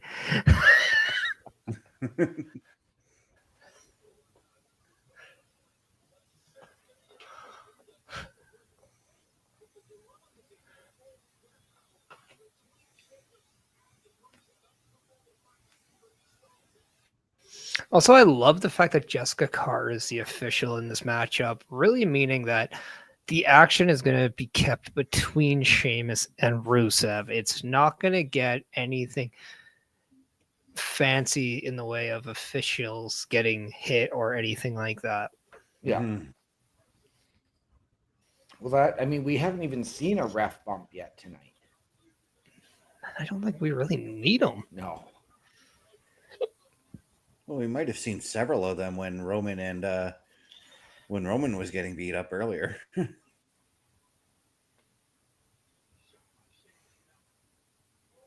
No, I think that was just security guards getting beat up. They don't count. They're like clay putty on the Power Rangers. They're replaceable.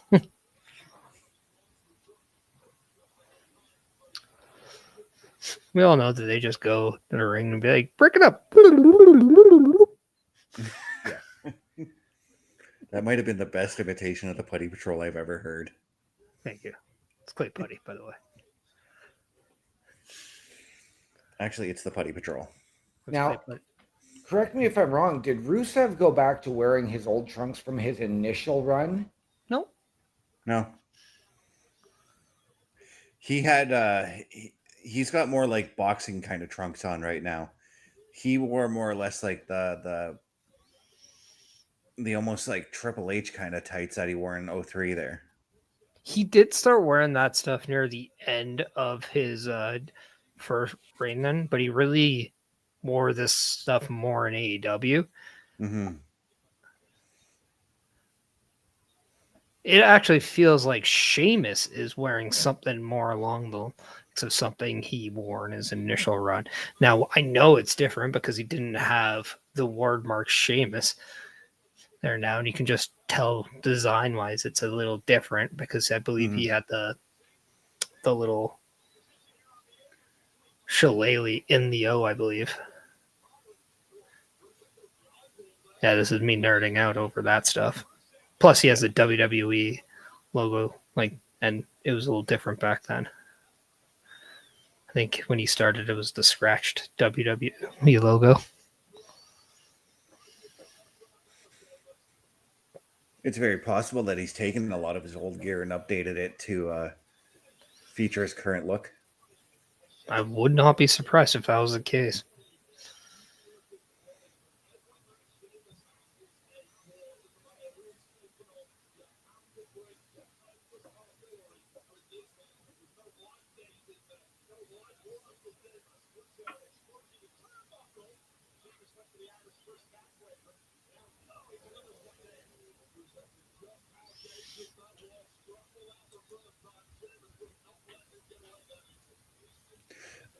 Now, I've got to think that I think the deciding factor in this match is going to be the shillelagh.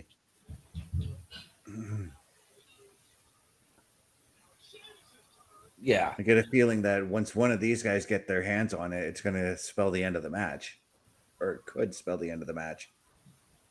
Yeah, that makes sense.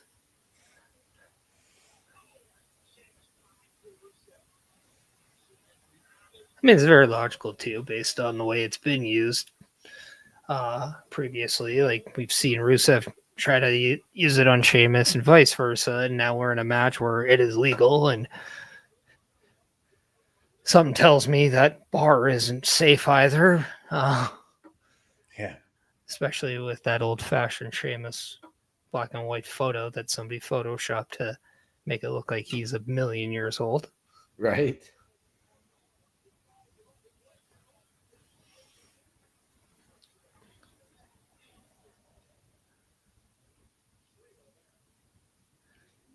But if the shillelagh is used, depending on how it's used, it would mean that Rusev has to go over. Because if it's not used in kind of a malicious way, then it has to be used as a way that it negates something or cancels something else out. Yeah. And if I'm remembering correctly, every time Sheamus has cost Rusev a match, it was because of Sheamus using the shillelagh. Or the shillelagh somehow becoming involved.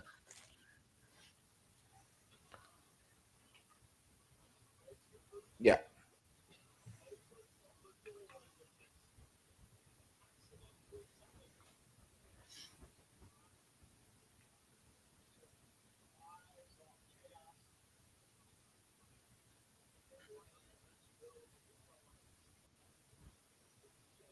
Rusev blocking out the voices. Yes. And he's no Viper, so he doesn't listen to him. No. You're right.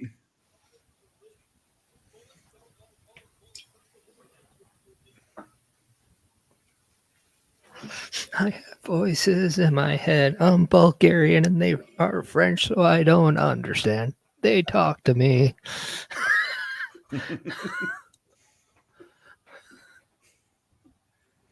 It's a remix, ladies and gentlemen. It is. That is a Chris Parrish remix. CP original.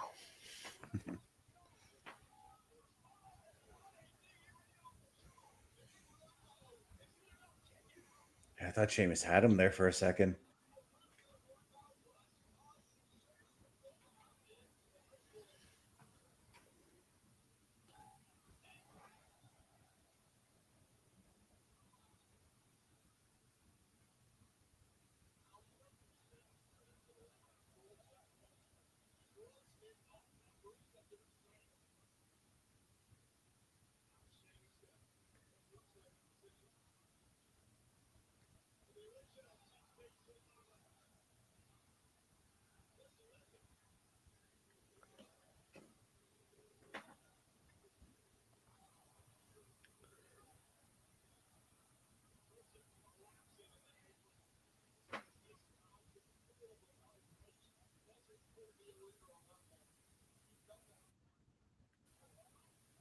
And I think this is the first time ever I have seen a bar stool come into play in a fight. I'm Not in pretty a sure. Not in like one of those pubs where all the fighting's going. I was gonna say, I'm pretty sure. I remember.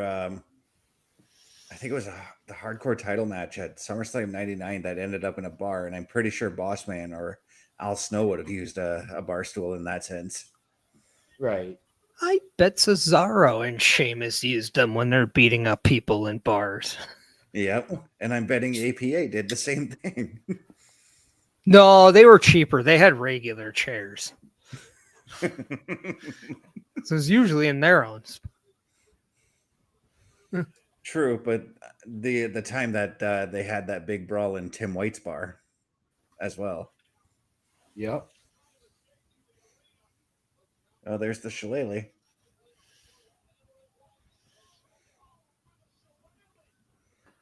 It's a shillelagh smackaroos.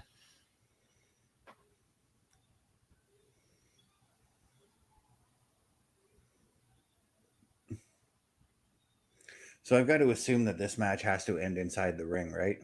Yes. Yeah.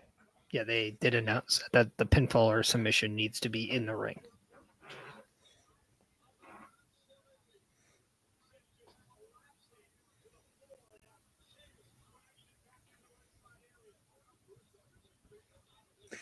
This is Rusev's first PLE since his return, right?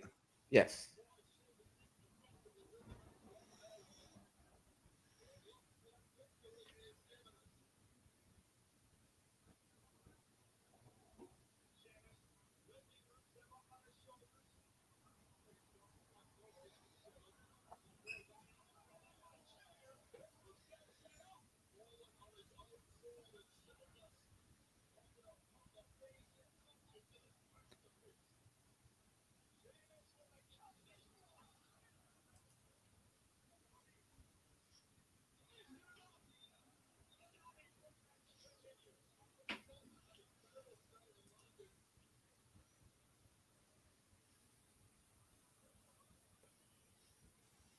I kind of want to see one of those barrels get used.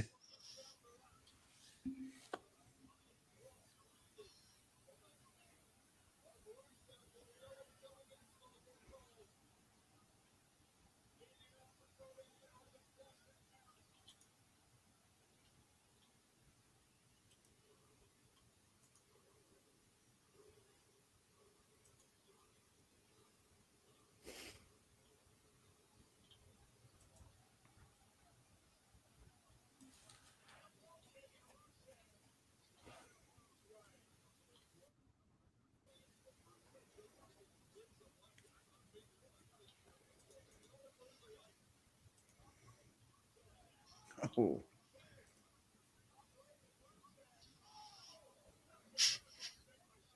Rusev batting 1,000 on that one.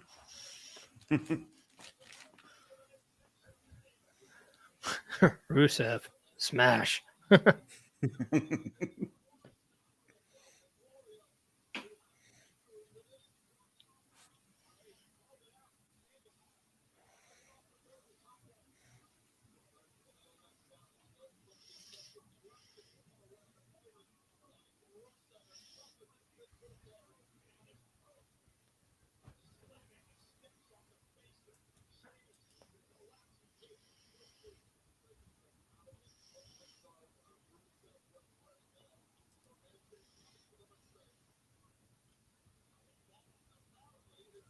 What does Rusev have planned here?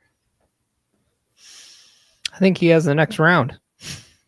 Yeah. That's all I can say is cheers.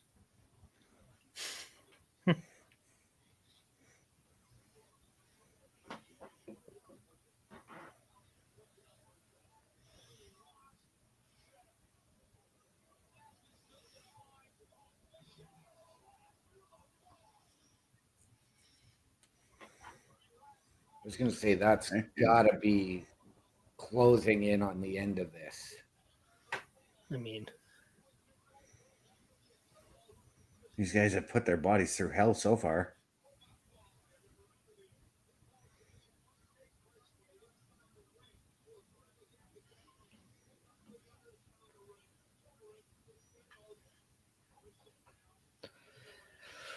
oh yeah. Rusev just, oh, 1,000. Man, those kicks to the back always look stiff. Yep. Sure.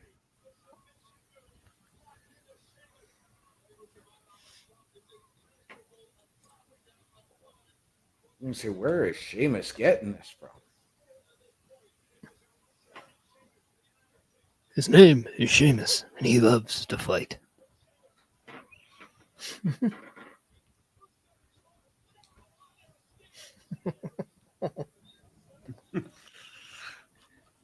My back, the pain, it's spinal.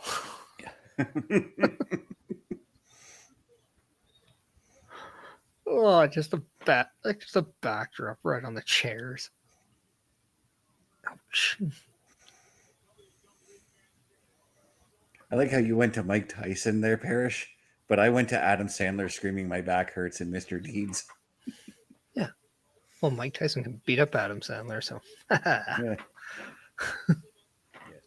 As we do have Bubba Duke waiting in the green room to make his appearance in the show. He knows which button to click. The any key? Where's the any key? I don't see any key. I see guitar and tab. Because you're not looking hard enough, brother. What's going on, gentlemen? Just enjoying this good old fashioned Donnybrook. And Best, you said you wanted to see it, and Yeah, Michael Cole calls them the whiskey barrel, so you'd have to think they're the Fireball whiskey, right? Even though they're not in America. Nope. Those would be some good old Guinness barrels right there. They're whiskey, though, not beer. Ah. They were fully told whiskey Is he barrels. seriously? Yes. If you have to think, the answer is yes. Are you guys seeing what I'm seeing right now? yes. I hope we're watching Clash in Paris, unless you don't have Netflix on and you have a different dude. subscription going. I'm watching the Pink Panther in Paris. Well, I mean, Well, holy Nike. Damn. Okay. So that's going to spell the end of Rusev in this feud. I've heard of a white noise of barrels, but this is ridiculous.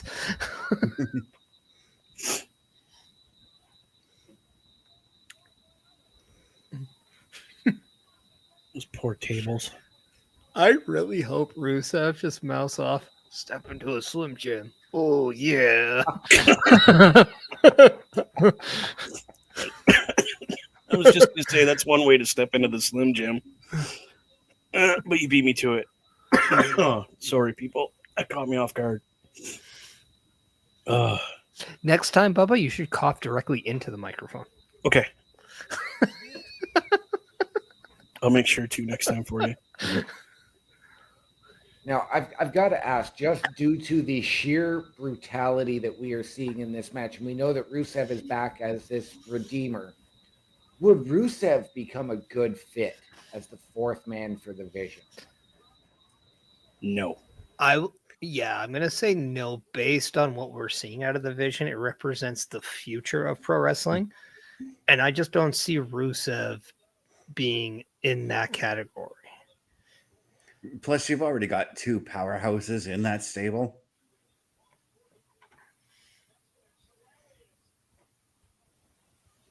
And that's what I was going to say earlier with both Bronson and Braun being kicked out there. Do we see somebody showing up to help Seth Rollins in the Fatal 4-Way? Somebody else outside of the picture? Oh, Yes, yeah. and it was Parrish who I believe called Ilya Dragunov the other night.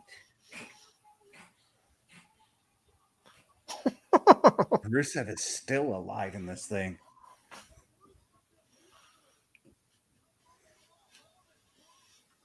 Yeah, he's redeeming the fact that this match must continue with that kick out.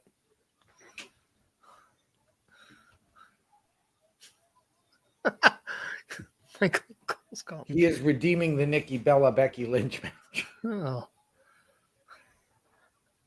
So is this beer that I'm having.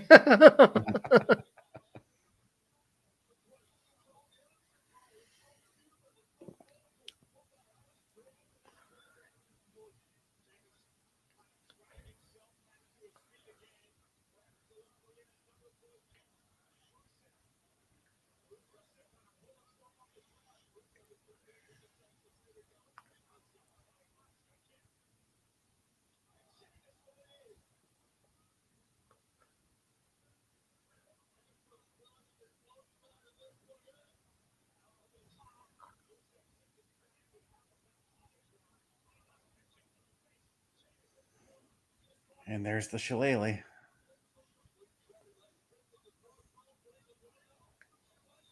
Well, now he has two. That's going to leave a welt across Sheamus's back. Yep.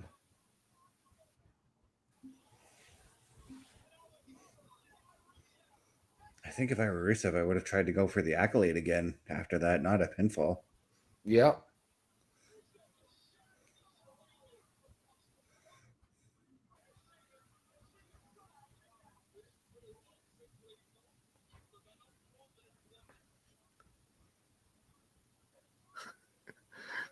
Very confusing for Rusev getting that killer mentality. I don't know if I see red or just the head of Sheamus.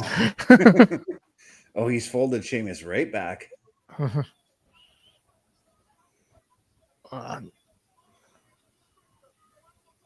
And wow. Yeah. Wow. Well, Rusev taking the win on that one. I don't think Sheamus has tapped out very much. That has to be like just a couple times.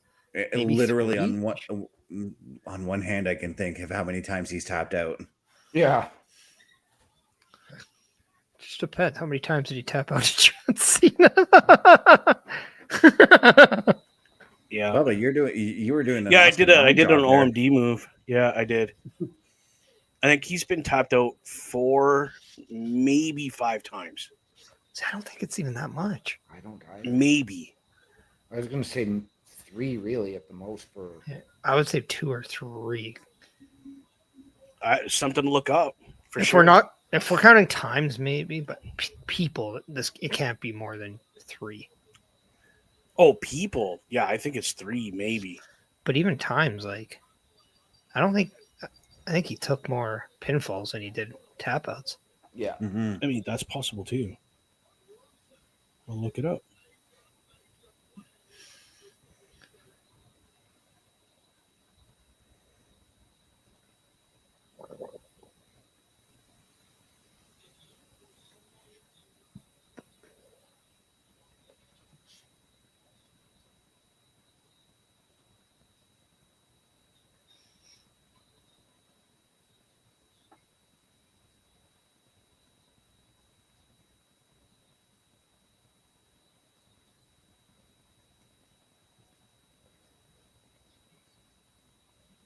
Supposedly, this is the second time he's been tapped out.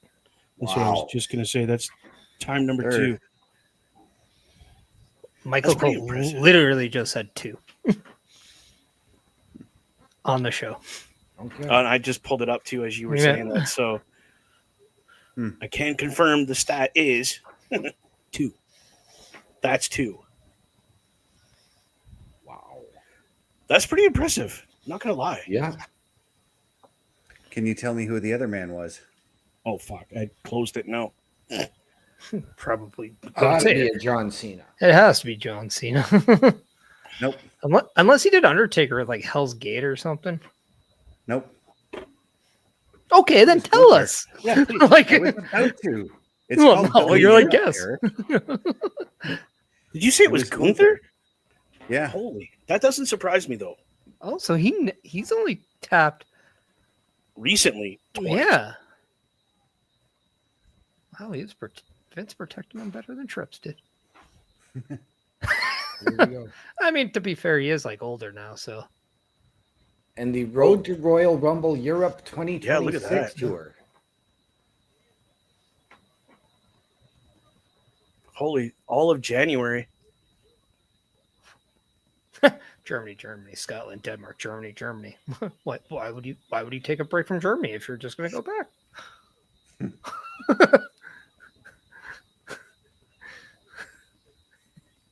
England, Poland, back to England. Northern Ireland. Like, why not just stay in England for 3 nights?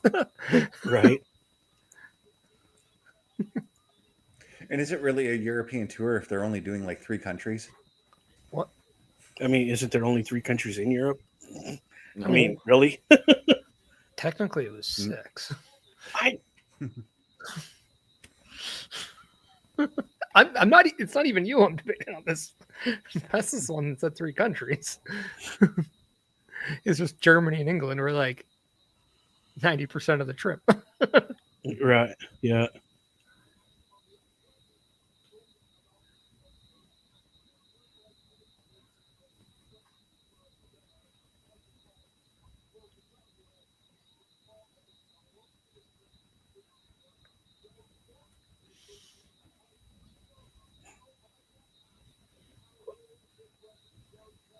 Like, I think it's pretty cool that Michael Cole got recognized for this. Yeah. One of the most impactful sports commentators of this century.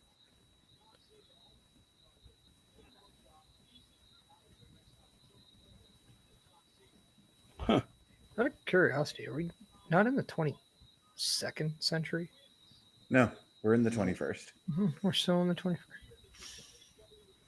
Yeah, we will be for the next 75 years. Well, 74 and counting.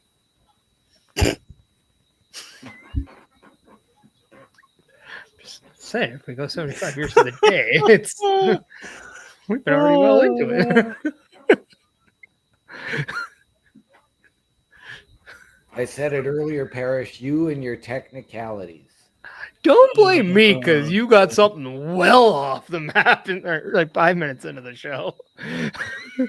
He was doing Steiner math again. No, he let's just say he forgot the calculator to the quiz.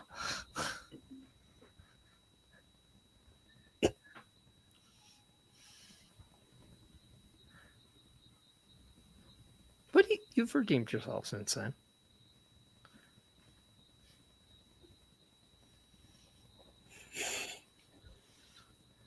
How much of this show have you seen, Bubba? Honestly, I've watched it already. Okay. That's why I'm not saying too much. I'm just kind of enjoying everything. Right.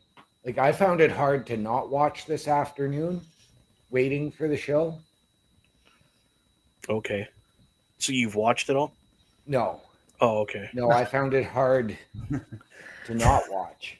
To not watch it. Okay. No, my daughter wanted to watch. And then my stepson, Benny, was like all interested in it. So we watched it. Nice. So, yeah, I'm not going to give predictions or none of that. So I don't want to, ruin that for you guys. Okay, fine. Then what did the fox say?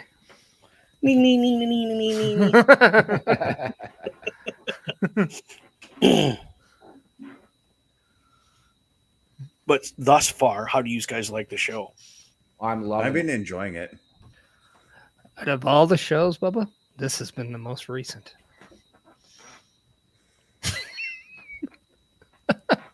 For me, this has to be closing in on PLE of the Year territory. Yeah. I don't know about that, but I mean, it was a good show. Right now for me, it's just PLE of the night. Yeah, Nikki Bella, thanks for screwing it up for everyone. No, I'm just kidding. I mean, honestly, that like to me, I think I'm more shocked that there was only just the one women's match. I thought at the very least we would have had maybe a tag match with the Kabuki Warriors against Rhea and Io, or we would have gotten something on the SmackDown side. Yeah, I would have. I don't know. I would have probably, if the Secret Herbis thing, if they didn't do that angle on Friday, I probably would have moved that match to the PLE. Ooh, that'd have been good. The Secret Herbis versus Charlotte and Alexa. Yeah. Like I know we were supposed to get Naomi and Stephanie back here, and then with Naomi being pregnant, that canceled out that match. But I would have loved to see Stephanie back here still be present in this card in some way. And I really didn't like the fact that they just postponed the match. You're not wrong. They could have done something so awesome with this twist to the storyline with these women. Like, yeah, I would have enjoyed it. Something. Even if they would have been like, hey, we're going to do an over-the-top battle royal really quick, like something. And then that person goes on to whatever to take on Stephanie Valkyrie. Well, and I think it was in a previous show I said something like that, because that's exactly how Stephanie Valkyrie got that position to be where she is. Exactly my point. So. And if you have said that, then all credit goes to Chris Parrish for that thought that I had, because I knew I heard it somewhere. I just didn't know where. But Batman styles. But that's not what I mean. But like something in where you're featuring more than two women would have been nice in the ring. Because I know BFAB was there, and so was Nikki Cross. But they're not wrestling. So look at the signs. I love it.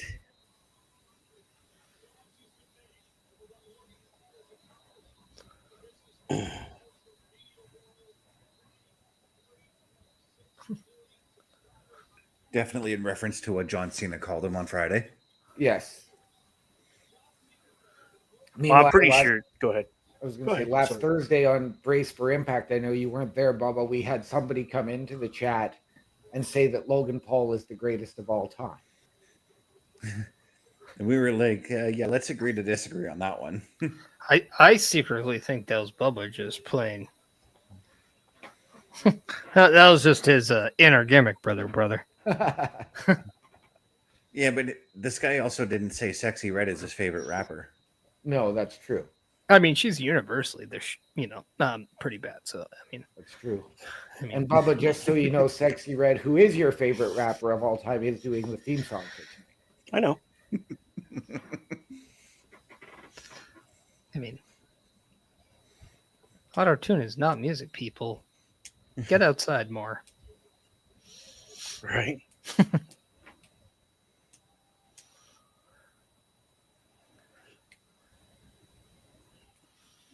These guys have a favorite match so far of the night? My favorite match is the next one. So far, my match of the night has to go to the Tag Team Championship. Yeah, I know. I was gonna say that's probably my favorite of the night so far. I'm easily going with Bronson and Roman. They absolutely tore it down to start the show. That's what I was gonna say. Bronson, Roman, hands down, my favorite match of the night thus far. Good old John Cena. I'm Nobody curious. cares. I'm curious to see about this match though, because I find John Cena as the heel. His job wasn't to go out and give you the best match, but John Cena, the babyface, wants to go out and put out the best match. Right. Mm-hmm. And knowing the importance of the stock WWE has on Logan Paul, Mm-hmm. Yeah. I know how much stock WWE has in John Cena and vice versa. Right. Yes. I could see that John Cena has a vented interest of making sure Logan Paul comes out of this well better than what he did going into this match. Yes. So I can only presume that I don't think it matters if John Cena wins or loses. I think what matters is what we saw in that opening match with Bronson Reed, having a match that made you feel like you belong there and you look Yeah. better coming out of it. Well, and I mean, let's, look at this long term too. Look at the rub that John Cena gave Logan Paul when they teamed as heels going into Money in the Bank. And even the credit and the rub that John Cena has given him leading into this match, despite calling him a parasite.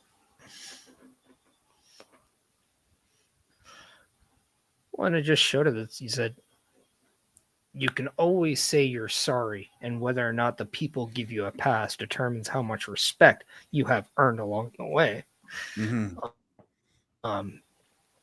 And then he did that by example by issuing an apology to that kid that he absolutely trashed in Brussels. So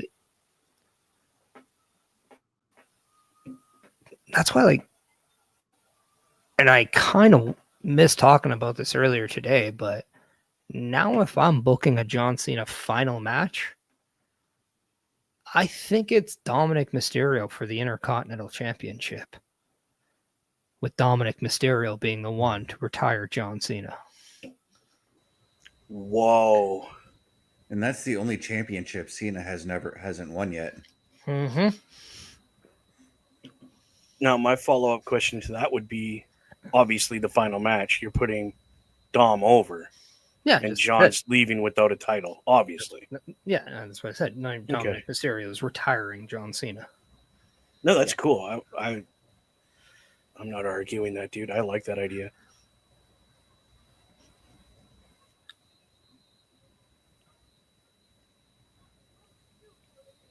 The announcer looks like a character from Rick and Morty.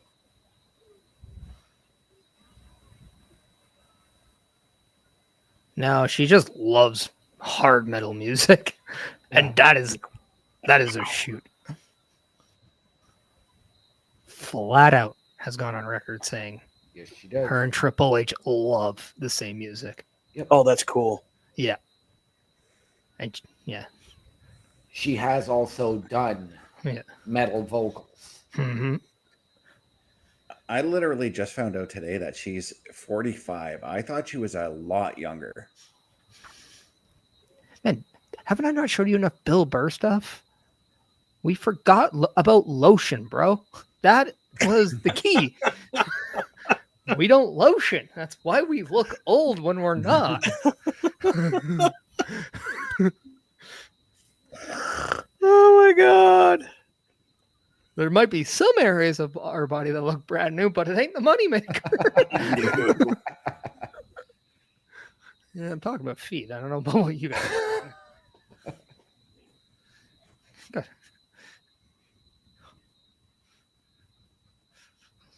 Feet can crack, man.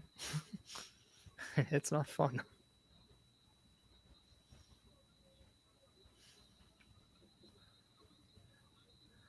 But speaking of cracking, we'll see if Logan Paul will crack under the pressure as he locks up with John Cena. Or like a true map, does he fly towards stardom? And I bring it back.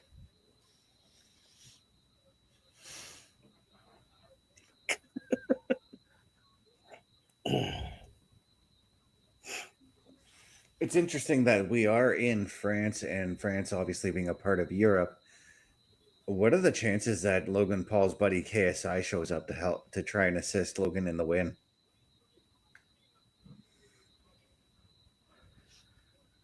I doubt it. I but doubt it. Yeah. I think that this one, you are not going to bring another influencer or rapper to work with John Cena for the remainder of his career because it did not work the first time. And I think with 3 matches probably left for John Cena, I think they're going to get as pure as they can be.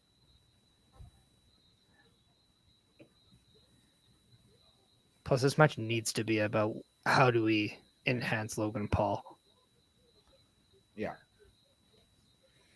And I think in this case, Logan needs the win. He's been eating a lot of L's lately. Well, he is from Cleveland. It's true. He Holy cow. he just won at SummerSlam. Oh God, that was hilarious. What? And that's the other thing. Jelly Roll's at ringside too, and there's history between them. Yeah. Yep.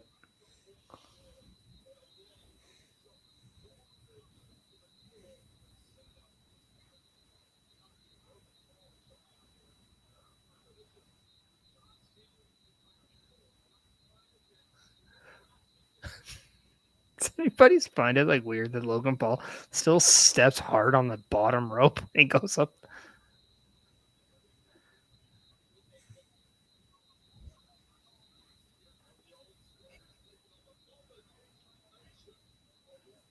I have never noticed. Yeah, but now that you put it out there, I'm pretty sure I'm going to notice it now. Yep. Also, John Cena has France socks on, Yes, Yes. he does. Yes, he does. and I'm pretty sure they have his last time is now logo on it. Yep. That's fantastic. Merchandise, my friend. Yep. As soon as he came back to start the farewell run, he had John Cena socks for the first time. So why did we not ever get a promo video of him just listening to music and he's like, John Cena socks, John Cena socks. That would have been funny. That had to happen, man. Right. That would have been funny. Or at the very least, do with the kid that he absolutely talked crap about in Brussels.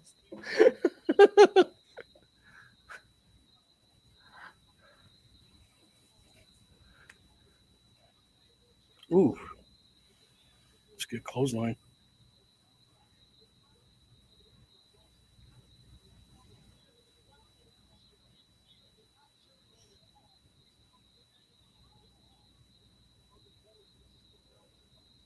He stunned Logan with that one.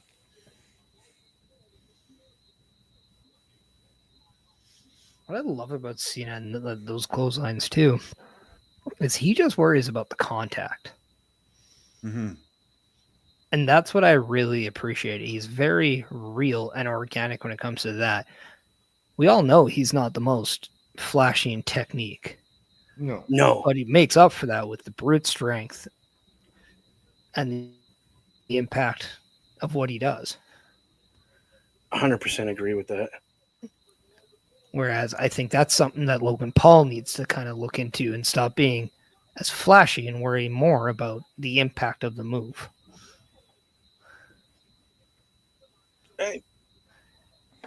Yeah. Can't argue with that. Could you imagine if he ever wrapped his head around that concept, how much better he would be in the ring? Yeah, like imagine taking like what he learned in the boxing world and combining that with what he does in the ring now. Well, I think when it comes to Logan Paul, like just look at where he is now compared to where he was a year and a half ago. True. Right? He's a lot more comfortable on the microphone. He doesn't get rattled. He doesn't necessarily know how to completely own you like a John Cena does. He doesn't know when the right time to kind of put the nail in the coffin. But he understands how to be vulnerable, which is that's a must-have in pro wrestling.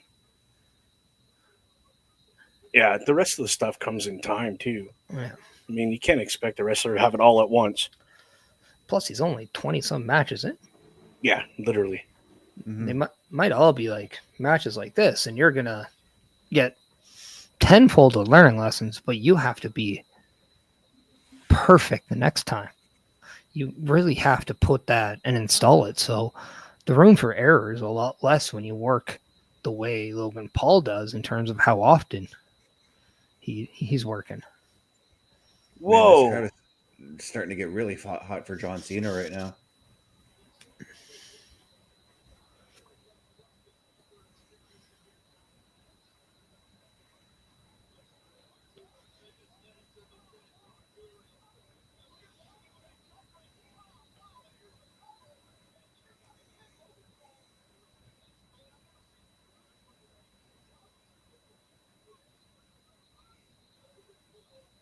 It was a huge uppercut. Yep. It was a beautiful uppercut, too. And that's Wow. And this is something that Logan Paul, I think, as he moves on, working with guys in the level of John Cena, if he Mhm. goes back and works with Roman Reigns, Yeah. Seth Rollins, CM Punk, Gunther's, the wasted time that he does, that has to be shortened. Mm-hmm. You have to make those times count, but you can't give your opponent that much time. And right now with John Cena, that is not a smart move because John Cena knows his time is limited, and he knows how to make every second count. Yeah, I've just got a minor critique on the referee Holy. there. The referee had Logan Paul had his foot on the ropes, foot on John Cena and his hand on the ropes. Referee should not have counted that. Nope.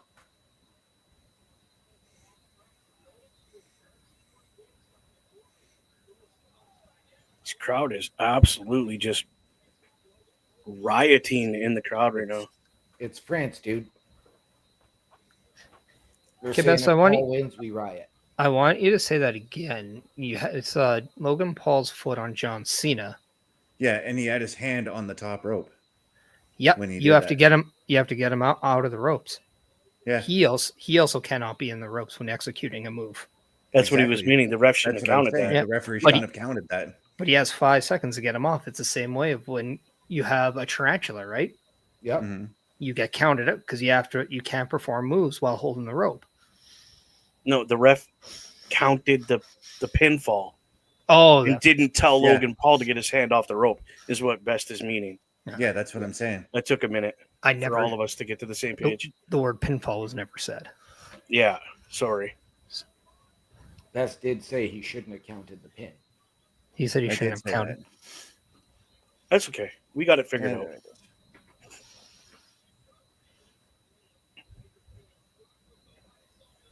goes.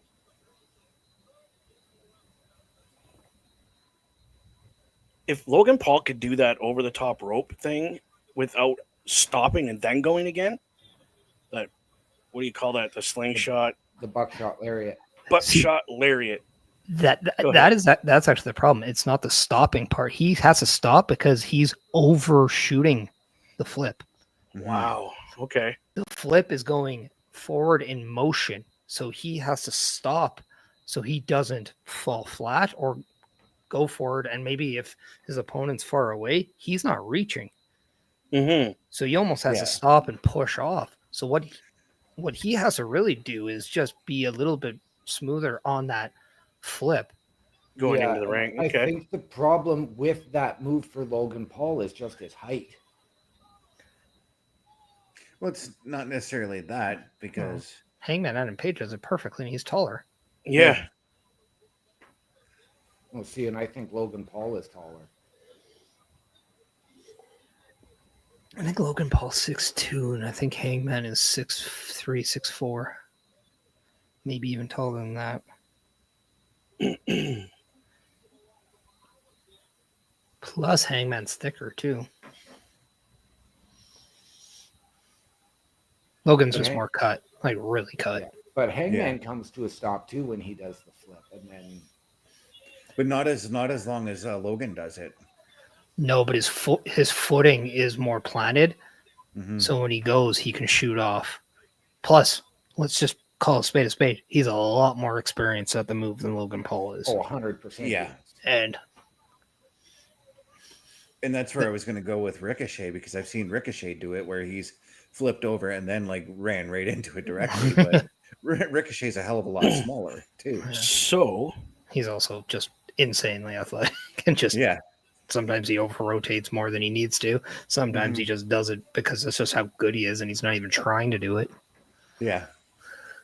Logan Paul is 6'2". Hangman Adam Page is 6 foot tall. 6 foot. But he does wear cowboy boots. Cowboy boots, yeah. And so with that the lift makes him taller. Yeah. And I believe Logan Paul is what, 217, 220? Give or take, yeah. And Hangman's easily, I think, 230, 240. Yeah, easy. He is a beefier guy. And there's also, in the case of Adam Page and Logan Paul, it's the ring ropes too. Help you with that too. Like WWE's ropes have a bit more of a bounce to it, whereas AEW's ropes are a little bit more on the more tighter, more snug side, because they use actual like elevator cables for ropes. Oh, okay. Again, experience doing the move helps too. Like, I mean, Page has been doing it how many years longer than Logan Paul? Yeah. He'll get better at it as time goes on. Logan Paul with the not putting enough weight on the chest and shoulders of John Cena there. Very lazy pin, eh? I caught that. It was very lazy. Yeah, I would have pinned down the arms on that pinfall. I would just sit on Cena's chest. Just sit on him. Kick out of that.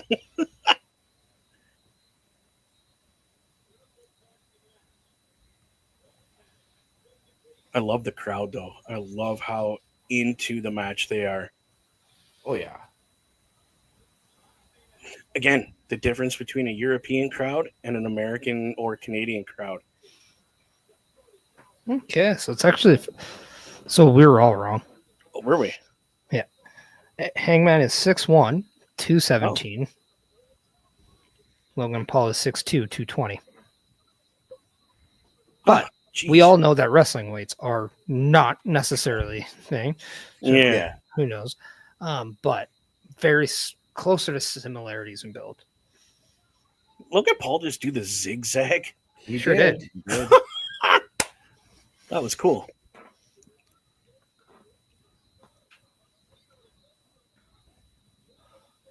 This match for me has gotten steadily better, but for, I would say, probably the first 10 minutes of it, close to, I actually had Becky and Nikki as a better match. I think with the difference, though, we're seeing a build in this match. Yeah. Whereas I just really felt the momentum just went back and forth, and it didn't really progressively get bigger in terms of what they did. Now,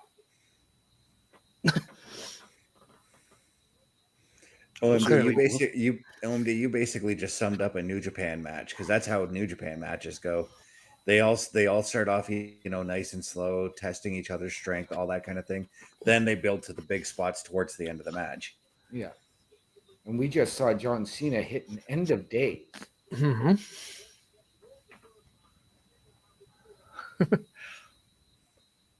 Well, they don't work for the company no more. It's fair game now. That's right. Yeah. That's the rule.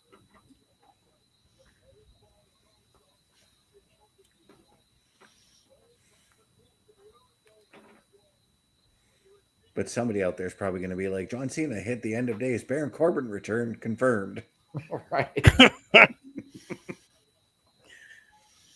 He's doing pretty well over there in MLW. Oh, I know he is. Yep. Kind of like I saw the other day. Oh, John Cena referenced Chris Jericho. He said the word list. Well, Chris Jericho's contract with AEW does end in December. Yes, it does. And John Cena's actual quote was, "You didn't make the list." A sort of knock on what Jericho's, "You just made the list." See, the part I saw in social media was, I saw a list the other day. Yeah, and later on in that sentence, he said, "You didn't make the list."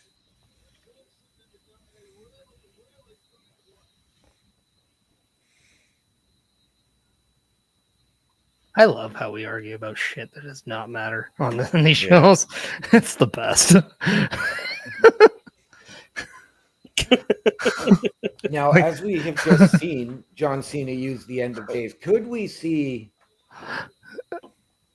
after Bronco John Buster? Cena, Oh, sorry. after we see John Cena go and retire, could we see Logan Paul, in the eventual turn to a potential babyface, start using the AA?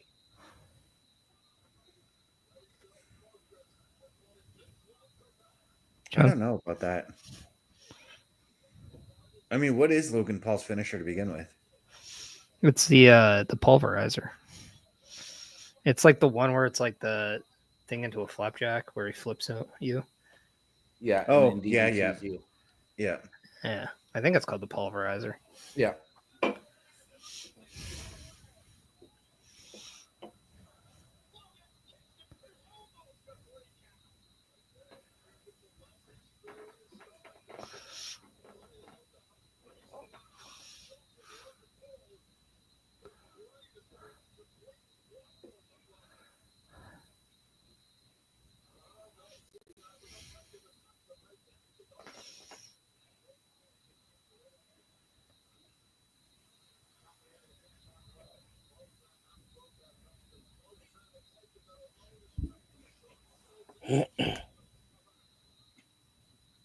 But I do got to say, these two men are just giving it their all right now. They are. I love how low John Cena just kicks you. He knows he doesn't kick that high, so instead of kicking you like trying for it, hit you in the nuts, he just goes right to the hammy. It's fantastic.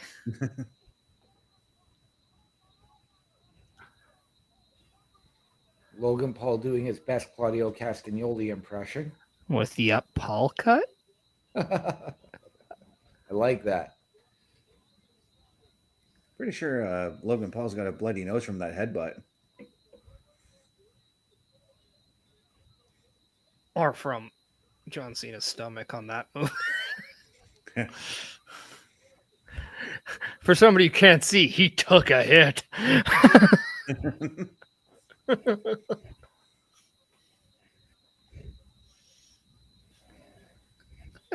Even Logan Paul bleeds weird. Come on, man. Be a real worker. Take some blood thinners and get that flow going.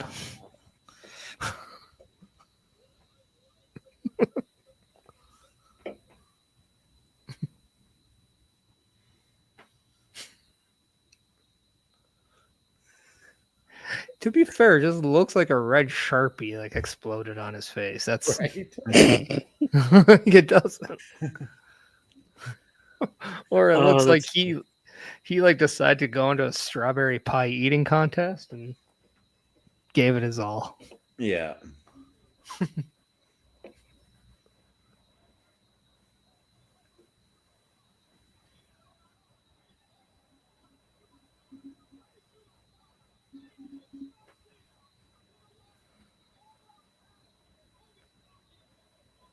Just the way it was under his eyes, though, it kind of reminded me of like that black paint that football players put under their eyes too, only red.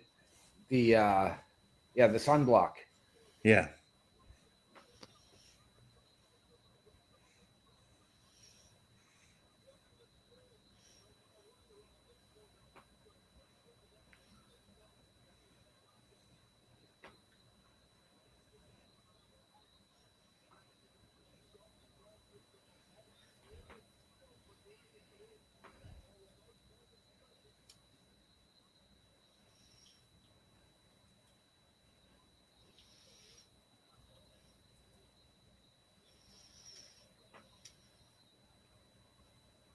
I've never seen Cena do the Code Red. He did that at SummerSlam. Did he?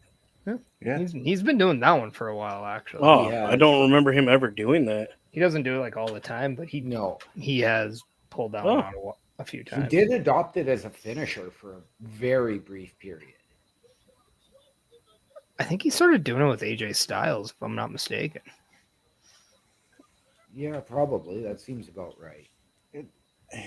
He kind of started doing it around the time when he wanted to prove, when it seemed like he wanted to prove to everybody that he actually can work a great match. Yeah. And had more than 5 moves of doom. Mm-hmm. Holy.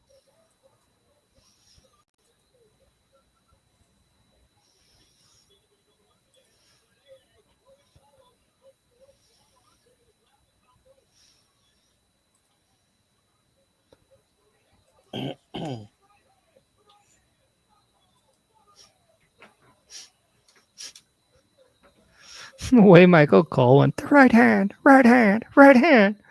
Sounded like somebody that proceeded with him. The Stone Cold, Stone Cold, Stone Cold. Yeah. I love it. And I hope that was on purpose.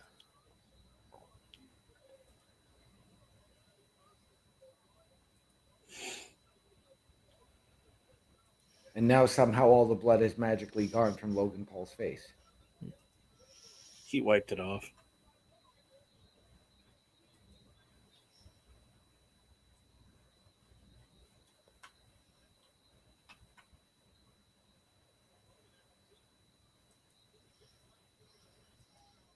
Or the sweat got it off for him.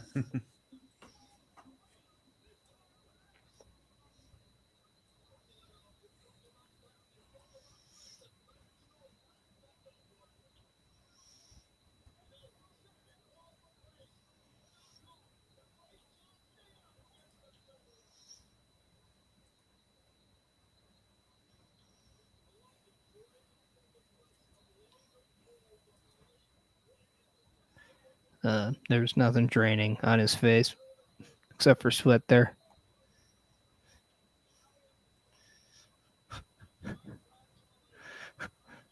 Unless Logan Paul's blood is John Cena, and Wade Bear can't see that either.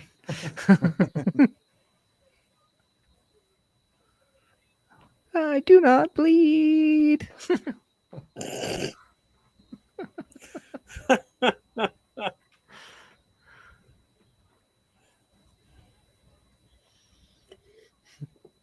You can't bleed me. I'm not trying to. I was going to say, I'm not trying to remember if John Cena's ever been busted open in a match. I think maybe that match he had with JBL back in 04 or 05, maybe. Oh. Brock Lesnar even made him bleed too. Oh, yeah. Yeah.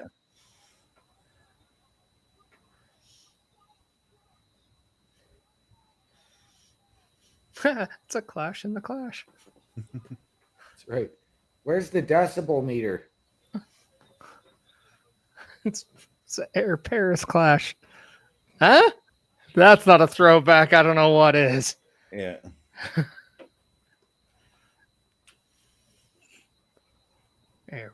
For the people who don't know in the chat, Air Paris teamed with Air Styles and WCW, and AJ Styles uses the Styles Clash. Yeah. They're in Paris, France. It's, in case you can't see that reference, there it is. They were literally in AEW, WCW for a cup of coffee, basically. Yeah, they weren't even there for a hot dog and a handshake because the hot dog wasn't ready yet. No. Still on the griller that was repossessed by Vince McMahon. Nice catch.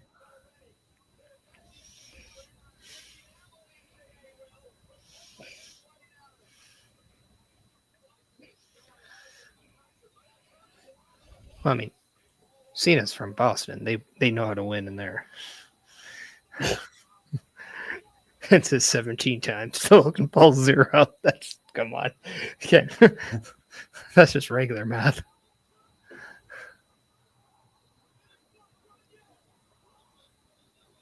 Wow.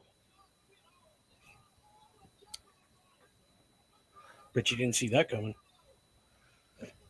I mean, Pretty That's sure a we very- all thought Cena was going to take it. yeah, we did. That's a very old school way John Cena ended his matches. Yeah. Yep. So, I mean, really, John Cena just took Logan Paul to old school. Yes. Yep. I mean, give Logan Paul his props, though, for hanging with Cena throughout that yeah. whole match. I love how he's just looking at him. My name's Logan, and I am defeated. Like, follow, and subscribe for more. Right?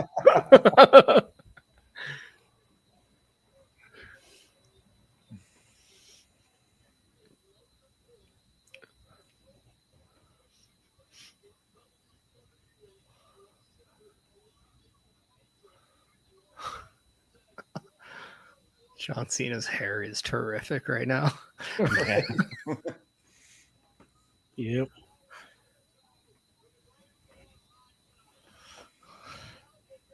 His hair's just going like every which way. I gotta say this though. I've got a new contender for match of the night.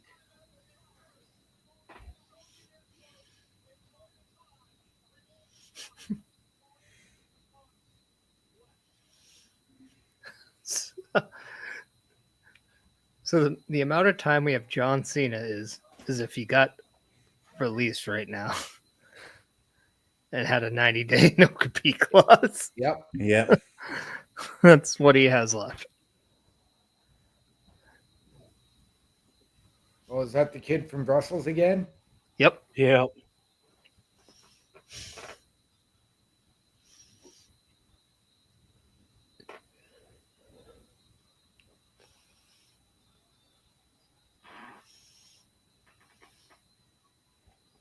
Imagine if 7 or 8 years from now that kid becomes a wrestler and he's like, I was the kid from Brussels or something like that. Right.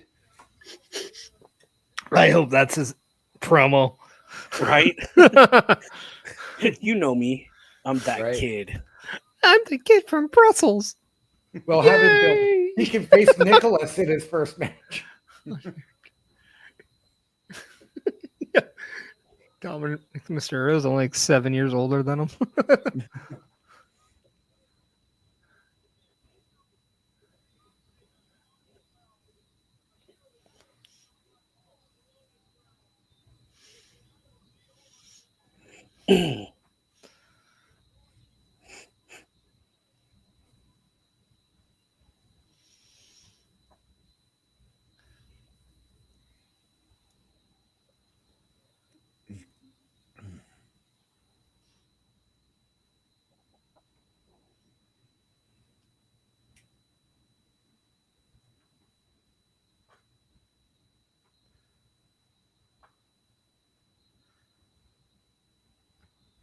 And I don't even have to go back on spoilers to find out, knowing we would not get Brock Lesnar because Brock Lesnar is in Medicine Hat, Alberta today at his kids' trial with the Medicine Hat Tigers, who he was drafted to. Yep. Right on.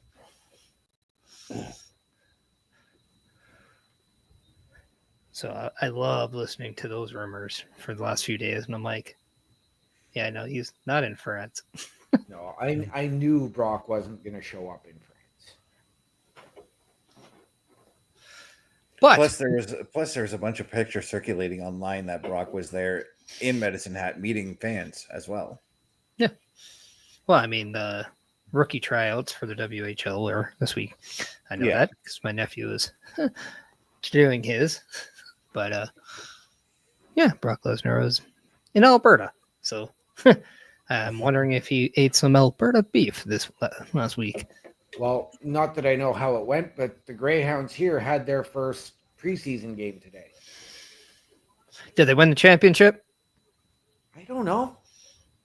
It's Probably preseason. You should know the answer is no. See, people, that is why we need your help. So please check out this video now. A Turnbuckle affiliation program is looking for more people. If you have passion level for pro wrestling, sports, videos games, or something else, then Turnbuckle Studios is the place to be. If you have ever wanted to pursue content creation and want to join our team, then we would love to have you. Check out turnbucklestudios.org or contact us by email today because your future is now, and we want you to tap in.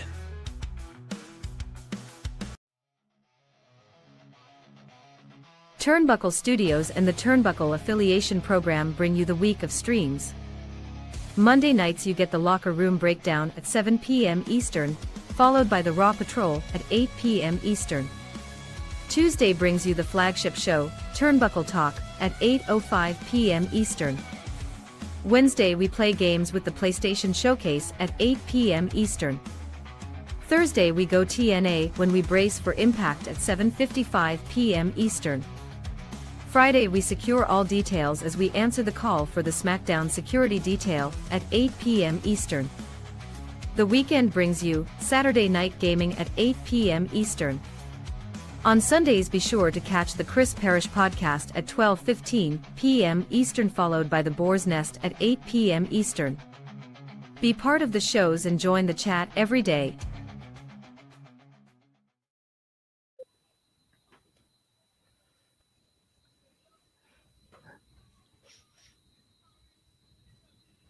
And since you're bringing the smoke, something that the Street Profits couldn't grab their OMD, let the people know where they can go if they want to answer the call.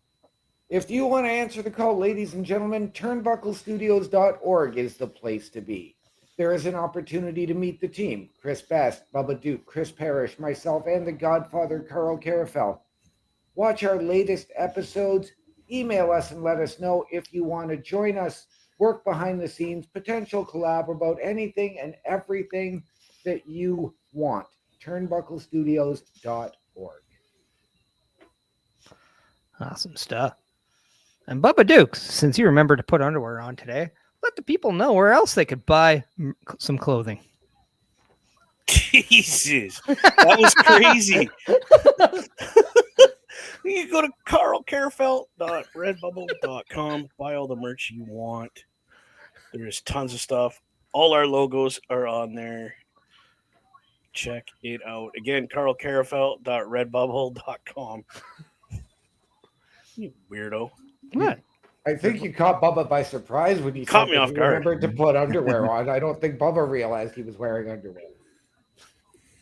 Amen. Gotta walk before you crawl. Right, Best?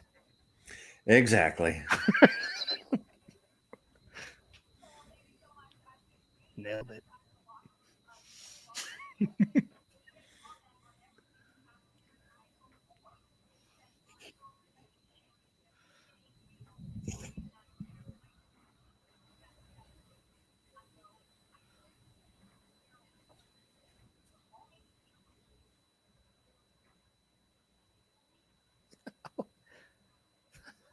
How does Seth Rollins even see with those glasses on?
Quite the emphatic statement there from Seth Rollins. Notice the key words there. He said, I may be all alone, but I'm always 2 steps ahead. Well, only a Def Leppard is 2 steps behind.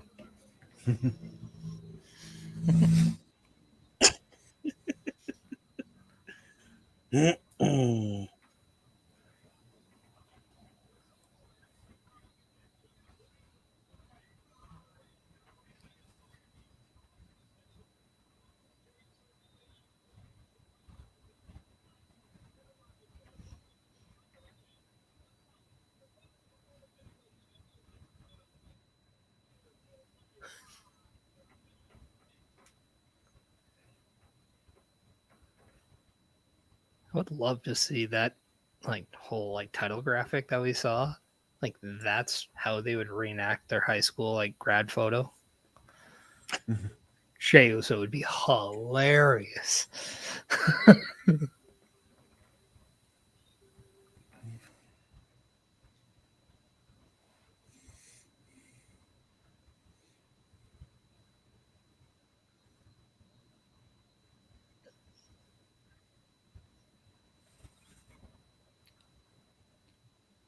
So I know the consensus is for Seth Rollins to keep the belt. Who do we see eating the pin in this situation? Punk. I can't see LA Knight. They've been doing such a great job making him look credible. Same with Jey Uso. It's almost like they've been really getting him back on a track since he lost the title. Right. I think you have that immediate match one-on-one with LA Knight, who the last time they faced defeated Seth Rollins. Yeah. And I don't think a win or a loss at this point matters between CM Punk and Seth Rollins. It's the story. It's, what do they do to... It's not when it finishes, but how do they get there? Mm-hmm. And I think that's kind of where we go. Plus, I do think CM Punk still has 1 win over Seth Rollins in their history. I think he's still 1 up. So this would completely tie them if that's the case. But yeah, I think right now CM Punk is the only one who could take that pinfall and still be in that same position. I think the pinfall for LA Knight or Jey Uso pushes them back down. Okay. I know for me, and I'm going based on what we saw earlier tonight with that beatdown, and that's why I was going to take Jey. I think with LA Knight, he's always just that close. I don't, unfortunately, see him getting a title anytime soon.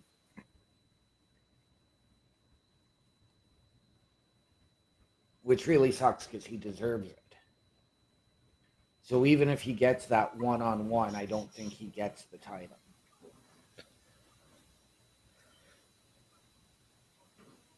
Another kind of thought that I had, if Ilya Dragunov does show up and is the 4th member, he has to attack somebody and have a match with them. And since he's coming back, he has to win that match. Right? You don't put him over Jey Uso. You don't put him over LA Knight because that negates those guys right away.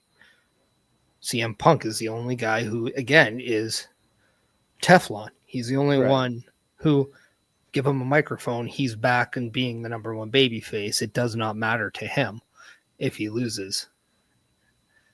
And I think that's kind of where I look at it in the picture. And I'm not saying Ilya is going to be there. That's just my prediction. Right. But yeah, you look at what we have right now with Jey Uso and the people. You got the fans behind him, celebrating with him, everything. He's the most organic story that they have, and they've protected him ever since the Bloodline. Yep. So they're invested into this story. With LA Knight, he's somebody that they didn't expect. He's that lightning in a bottle, but they were able to capture it. it's almost like, that phrase, if you're able to make adrenaline and sell it, you'd be a millionaire. I think right now LA Knight resembles that adrenaline.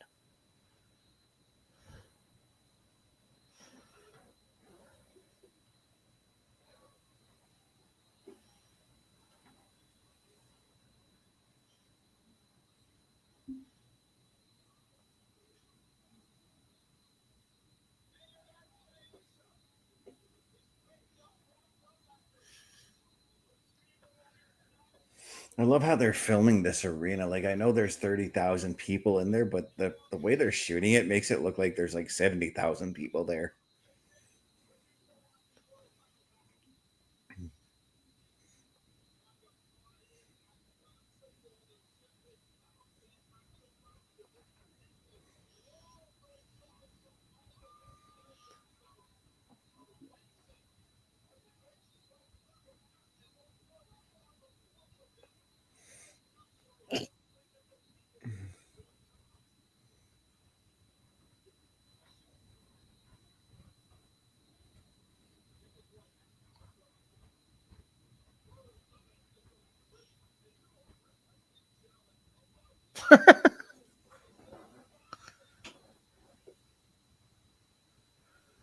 Gotta love Cole and Barrett just bragging who has better rhythm with Jey Uso. Right. Yeah.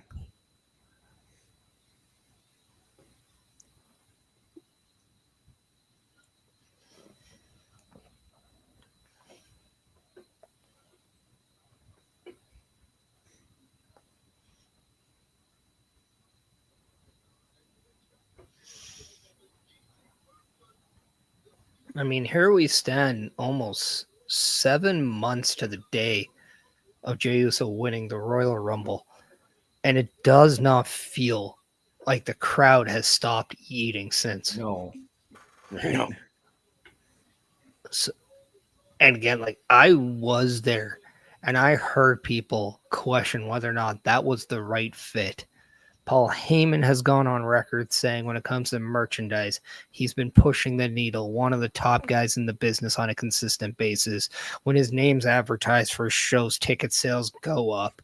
When it comes to crowd interaction, this is what you're getting on a nightly basis. Yeah. It's one of the reasons why maybe Roman Reigns' babyface turn has completely gone the way it has, and that is because of the association of Jey Uso with him and accepting him back. It just goes to show you that Jey Uso might just be one of the more influential talents in WWE in the most recent years. I would agree with that. Yeah. And that's kind of why I laugh at the vocal minority online who call Jey Uso a failed main eventer. He is so far from a failed main eventer.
So CM Punk's first career match in France.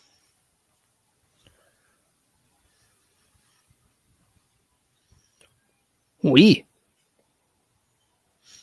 Oui. We. See what I did? Because I went.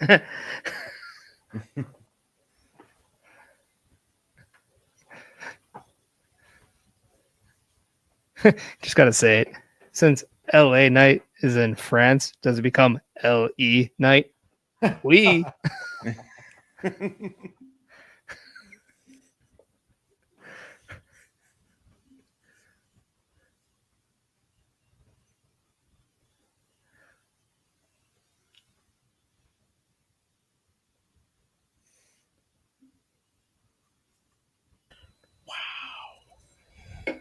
I was going to say, I'm surprised that Punk isn't jaw-jacking with Jey Uso, considering Jey kicked him last week, but he started to jaw-jack with Jey Uso.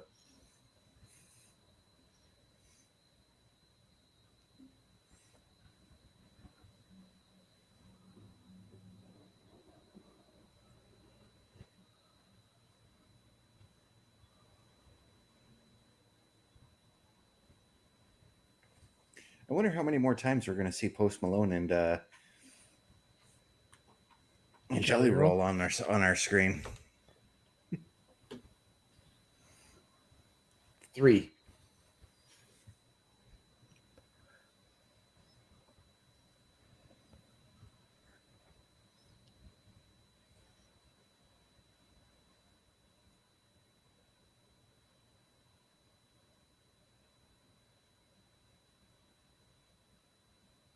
Because I believe it was since he got included in WWE 2K24, Post Malone is actually also a fan and has wanted to get in the ring.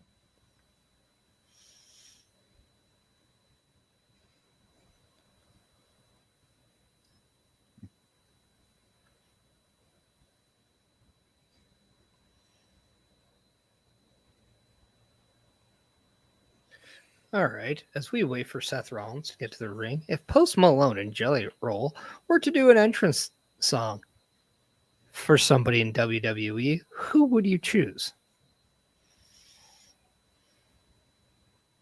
Given Jelly Roll's style of music, Josh Briggs. Okay, I'm close to where you were at, but not who I'm taking. I honestly don't know. It's hard to pick. See, I'd go with Hank and Tank Okay. for Jelly Roll. Yeah. See, and I would say, again, I'll go in that same direction if and when he comes back, but a Brooks Jensen. That would work too.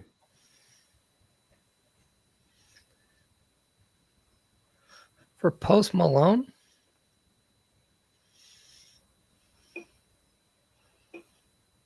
Give me Fatal Influence. Whoa. Interesting. See, and I was actually going as the two of them combined, so a duet or a duo. Oh, you're a spicy man.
Did Paul Heyman accompany Seth Rollins to the ring?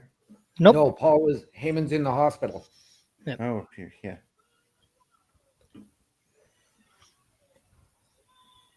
It's a long show. Yeah.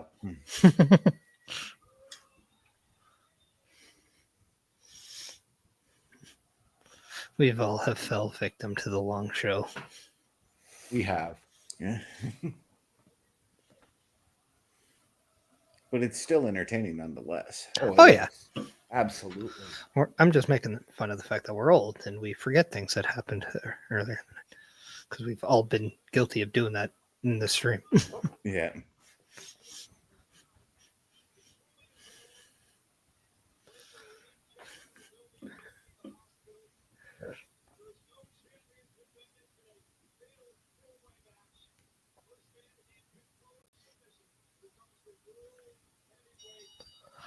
I'm not going to lie. After seeing it up close again, the line at the bottom of that world title would have loved it more if it was in the middle.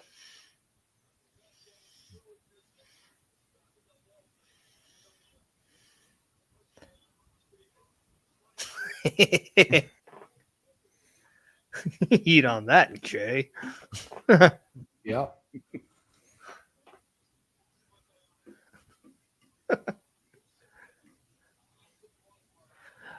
Just asking, but with Seth Rollins' gear, does he want to be a Candyman?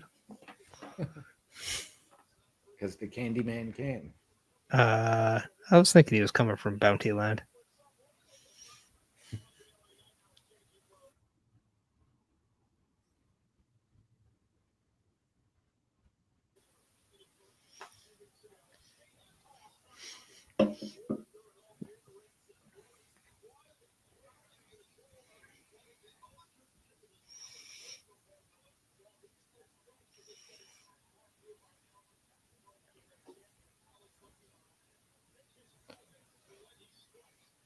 His outfit also kind of resembles more modern New Day prior to the heel turn.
Did I just see Jay attempt to hook the tights there?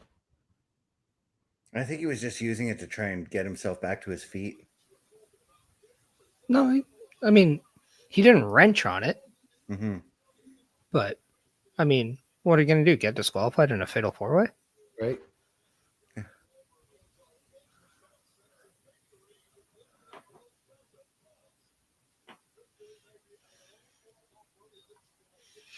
I mean, Roman Reigns has been kind of telling him more or less, don't trust anyone and apologize later.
I like how Jey was basically being the mediator there. Yeah.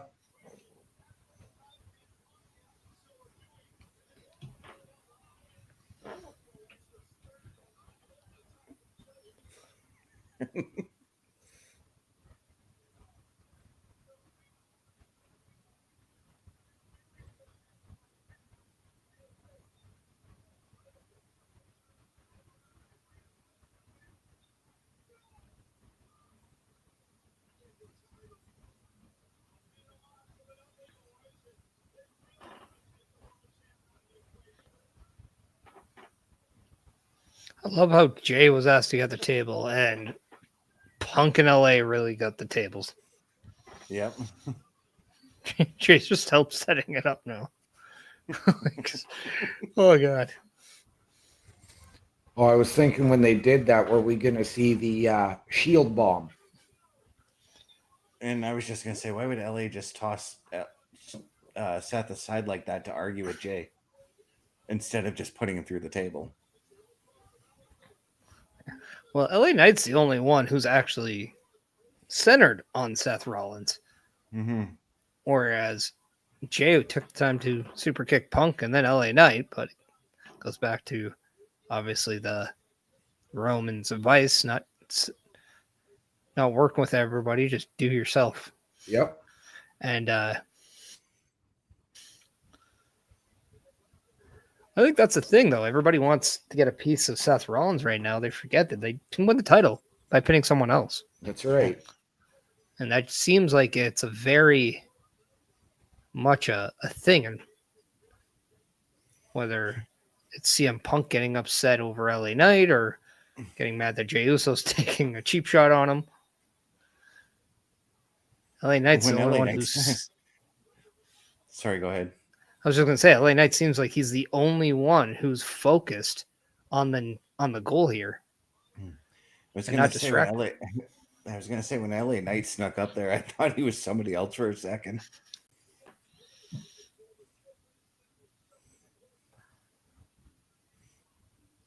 Who did you think? I really don't know. It was the Candy Man coming from Pepsi then, wasn't it?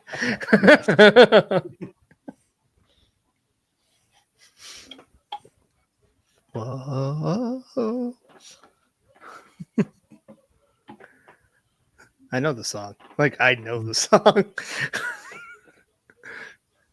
Well, I do too. Much Music wouldn't play that song nonstop when it first came out. I mean, I think they're coming to Edmonton, and I'm like, I kind of want to go. Honestly, it's from what I understand, it's actually very rare that they come to Canada. Who's that? Aqua. Oh, yeah.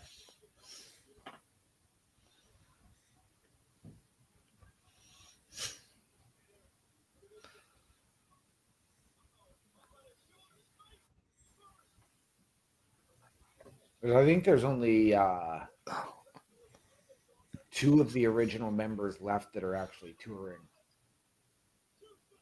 No, 3. Only 1 left.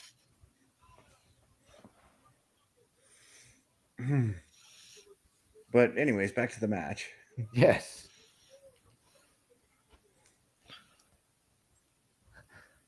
I love that CM Punk did a Shining Wizard.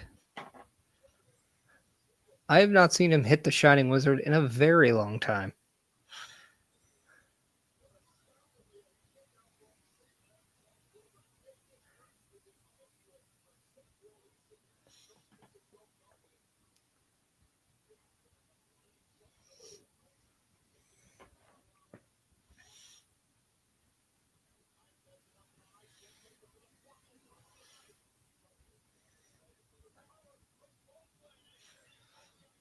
Am I the only one that when Seth Rollins hits a buckle bomb, I'm like,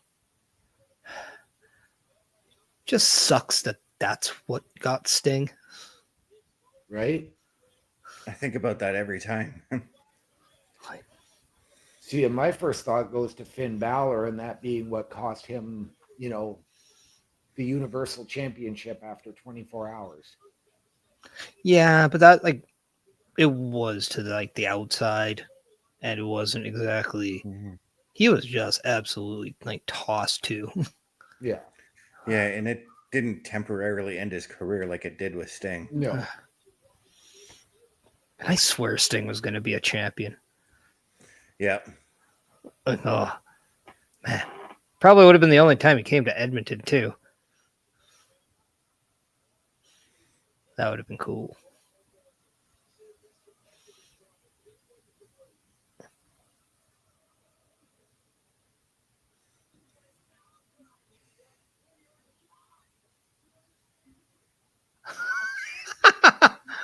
I love that. That's what happens when you're a god. I just watched Ghostbusters the other day. Oh. When somebody says you're a god, you say yes.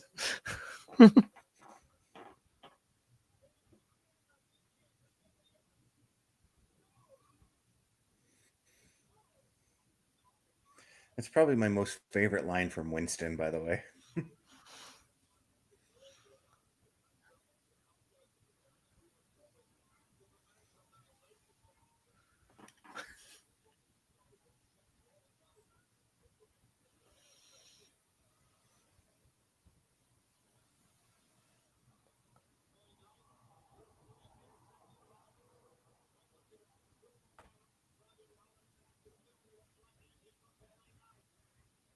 I'm gonna lie, the 4 guys in this match would be hilarious Ghostbusters. As soon as you said that, I saw it. I mean, didn't they make Ghostbuster WWE action figures? I feel like they did. No, I think Cardona is the only one who did. Because he can make action figures and he also loves the Ghostbusters. Yeah. I know they did that with Ninja Turtles, though. Yes. Yeah. Well, Ninja Turtles once wrestled in the WWF. Yeah, they did. Yes, they did.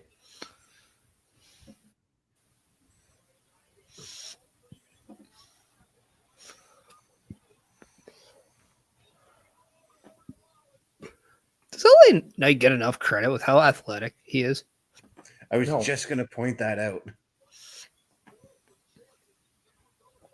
Because I can't imagine that's not an easy stunt to do, to jump backwards from the second rope to the top rope and then leap off with an elbow. Does it pretty fluidly. Yeah. As a guy who's now middle half heavy, that is not something I can do. That's something I could never do. I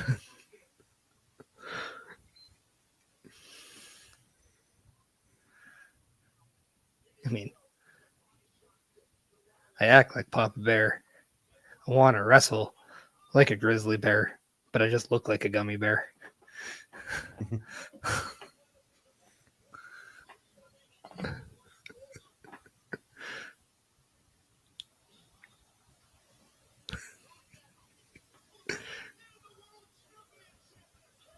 So how you liking the match there, Bubba?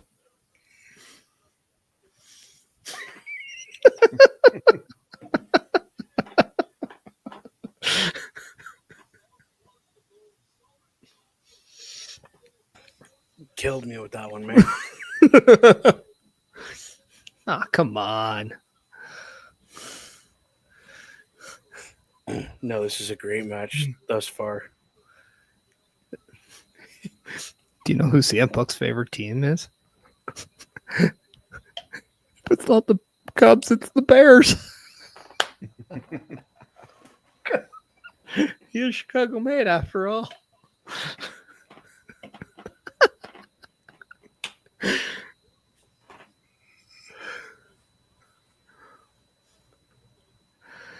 Oh.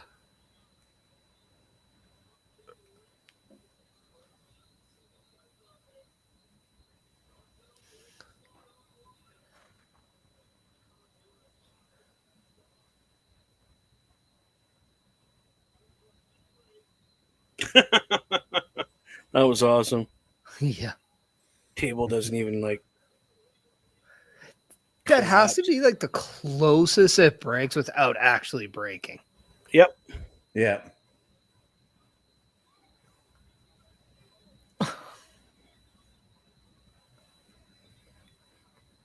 Try playing beer pong on that table now.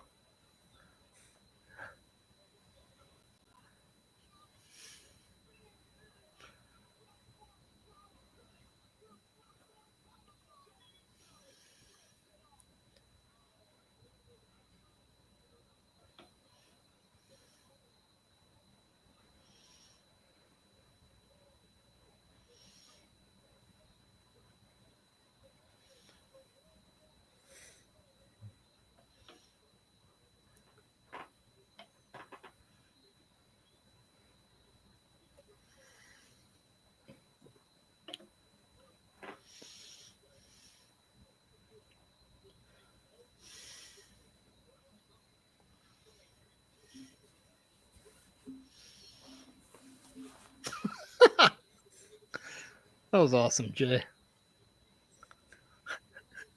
No, just gotta. Okay, now I'll hit you in the face.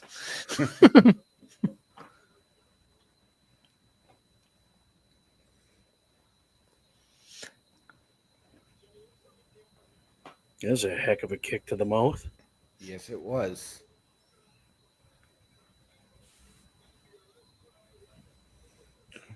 He just launches people with that too.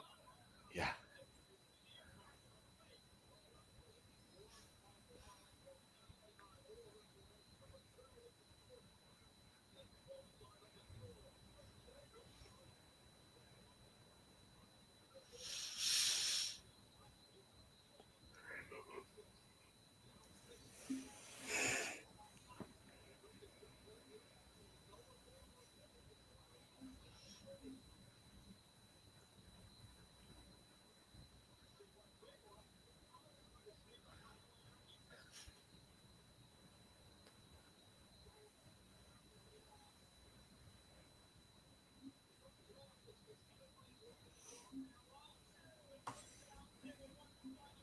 Even with as long as this match has been so far, LA Knight right from the start has always seemed to be the freshest man competing. And that's what I was trying to say about him being focused. Like, I don't think I've seen a match where he's as focused than he is with this one, because it seems like he just wants exactly what was just shown, and that was the world heavyweight title. He doesn't have, yeah, but he didn't have something that was distracting him. Right. Mm-hmm. There was white noise, but there was nothing there. Just like the dive. There's nothing there, buddy. Plus, one thing I've been noticing with LA Knight is he's actually been pacing himself in this match and just picking his spots for when to attack. Yeah. And that's a huge benefit in these types of matches too. Mm-hmm. Yeah. I mean, you talked about it in the Logan Paul John Cena match, and Logan Paul wasting too much time and pandering to the crowd. And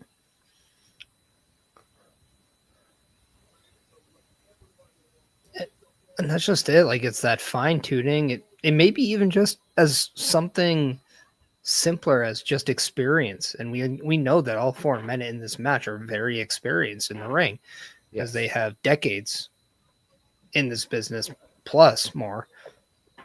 But I mean, I think CM Punk was away from this business longer than Logan Paul was in it. Yeah. But so beautiful done. I love that spot.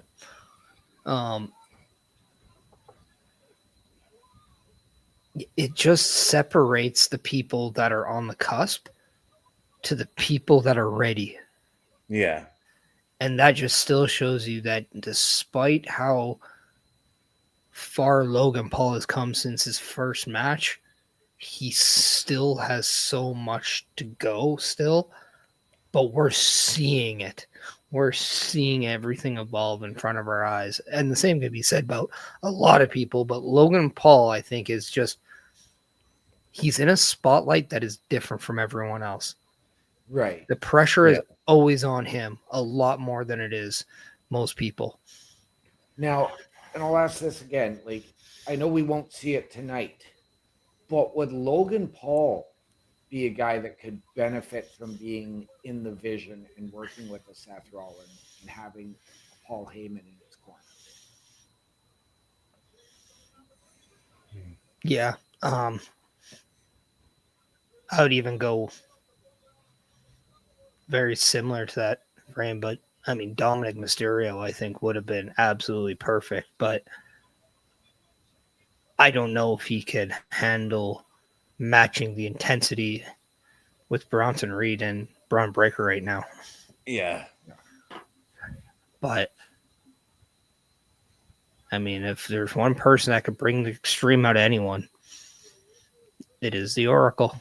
It is the Wise Man. It is Paul Heyman.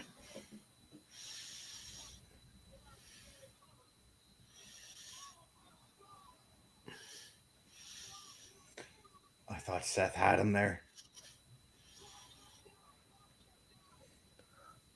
I love that despite the fact Jey Uso was still down, the choice to pin Punk was there for Seth Rollins. Yeah. So I have to ask, if CM Punk is there, is that the distraction that will cost Seth Rollins everything he ever wanted? Just by the look on his face right now, I would have to agree. I would have to say, that's a big possibility. Because it just seems like he's just deadlocked on trying to best CM Punk. Yeah. I hate you and your stupid family. I mean, other than his wife and dog, what family does he have? That's like known to the public eye. It's a little harsh there, Seth.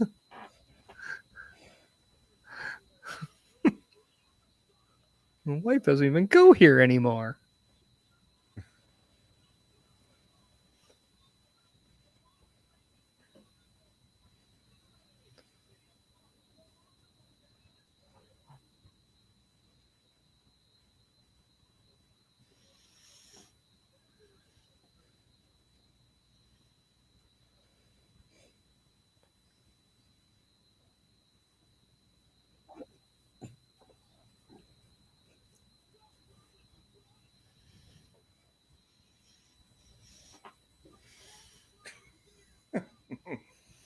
Just falls right back into him.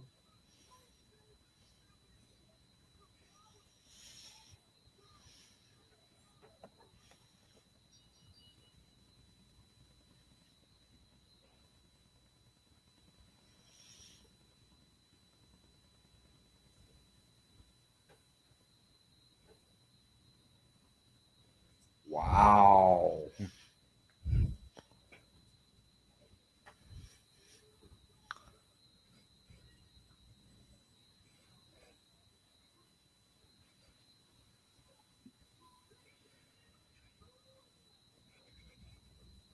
I'm just going to say this.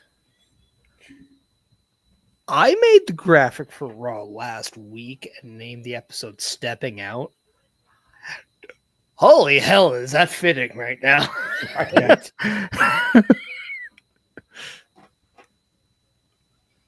One might say, I have a vision.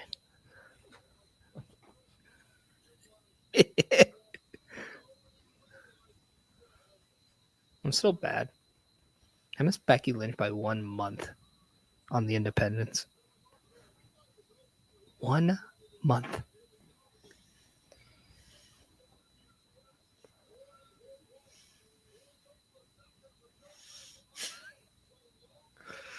Oh.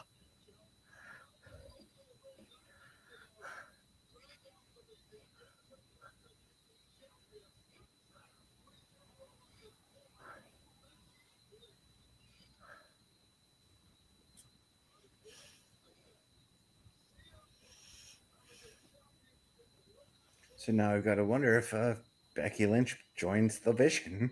Right? Oh, I think that's for sure. Yeah. I mean, who's gonna say no? Right? Like who? Yeah.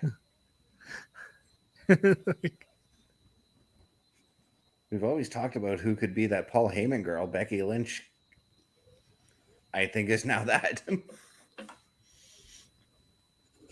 Or is that just his wife coming out to lend a hand because the troops were kicked out of the building and one's in the hospital?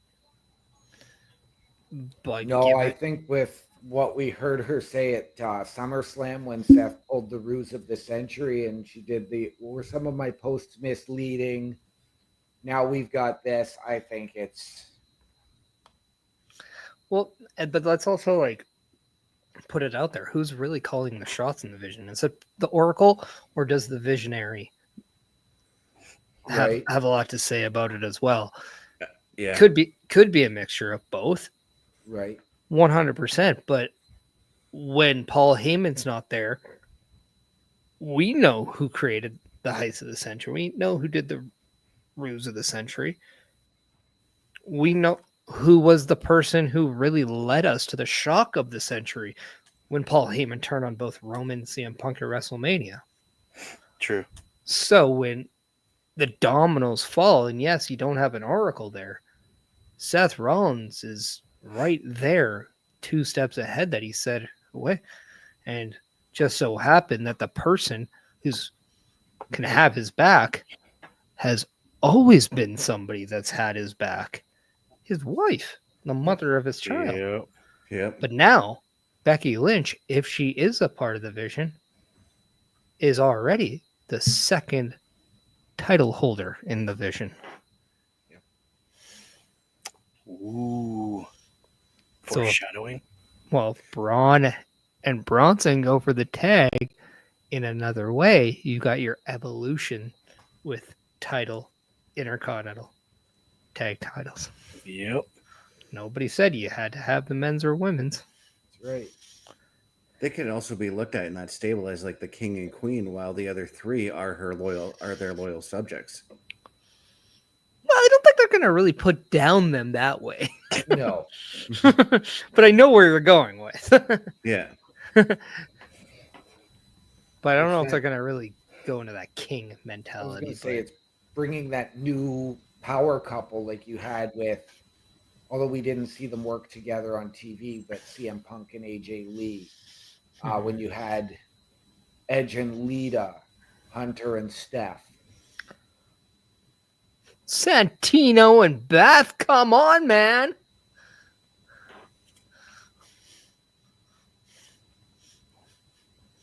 I mean, Miz and Maurice, like, let's give respect where respect's due. I mean, Yep. Yeah. they're the only one that could talk about the balls and make it not really wreck somebody's kind of the way you look at them. I mean, even to a way, like Rusev and Lana, when they first came in, like that's Zelina and Andrade. Like, there's been a lot of attempts, but yeah, like as true number one. That's kind of thing. Is there really another pairing? Maybe Brandy and Cody, but I don't think a lot of people would even say that's close given how drop off between Brandy and Becky are. Yep. Yeah. CM Punk and AJ Lee, if she's to come back, might be the biggest comparable. Yeah. Mm-hmm. And how fitting would it be if AJ Lee returns at the same pay-per-view her husband did? Right? Whoa. Yeah. But That's we had deep. all that speculation last year. We've had it for, the last decade. Okay, but then why did Seth Rollins say, "I hate you and your stupid family," only for his wife then to come into the picture? And given that, I'm sure you guys saw that, the other day, of course, Roxanne gave the Pop Rocks to Punk in a match, and AJ did go out and say, "My daughter did nothing wrong." So, honestly, I see it. I see it before the Rumble, though. That's what he's referencing because CM Punk returned at Survivor Series.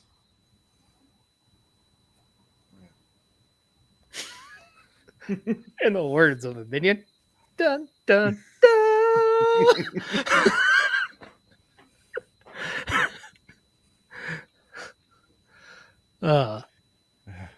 Good So fun. bef- Good fun. So before we say anything, I think if our tomfoolery has proven anything,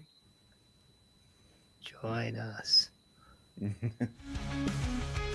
Turnbuckle affiliation program is looking for more people. If you have passion level for pro wrestling, sports, videos games, or something else, then Turnbuckle Studios is the place to be. If you have ever wanted to pursue content creation and want to join our team, then we would love to have you. Check out turnbucklestudios.org or contact us by email today because your future is now, and we want you to tap in.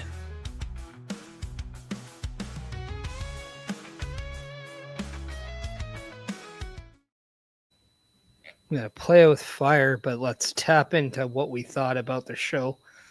Tell the people where we can find us, what we have coming up, starting with you, OMD, as I see that you're not in the loop. Yay! No, I am not caught in the loop tonight. Fantastic show for me. It is definitely up there for one of the PLEs of the year. I thought fantastic all around. I do think that probably Logan Paul Cena was the match of the night. As much as I did love the main event and the end of it, there was just, maybe it's because it wasn't the four-way I'm used to where it was just everybody brawling against everybody. But fantastic show. And ladies and gentlemen, if you're looking for me, Linktree, linktr.ee/OMD show. And visually, I'll be right back here tomorrow night with both the Locker Room Breakdown at 7 p.m. with Bubba Duke and potentially with Chris Parrish, and followed by the Raw Patrol at 8 o'clock. Yeah, I knew you were coming to me. That's good. That's awesome. Thank you. No, it was a great show. Match of the night for me, hands down, opening match. Roman Reigns, Bronson Reed blew the roof off the place to start the show, setting that bar, as I like to call it, to here, and making it fun to get back into wrestling, especially because they're in Paris and the crowd is completely off the hinge. Catch me, people. Like you said, I'll be here tomorrow. We got to update my YouTube here. It's actually Bubba Duke Show. And Twitch land is Boar's Nest with Bubba Duke.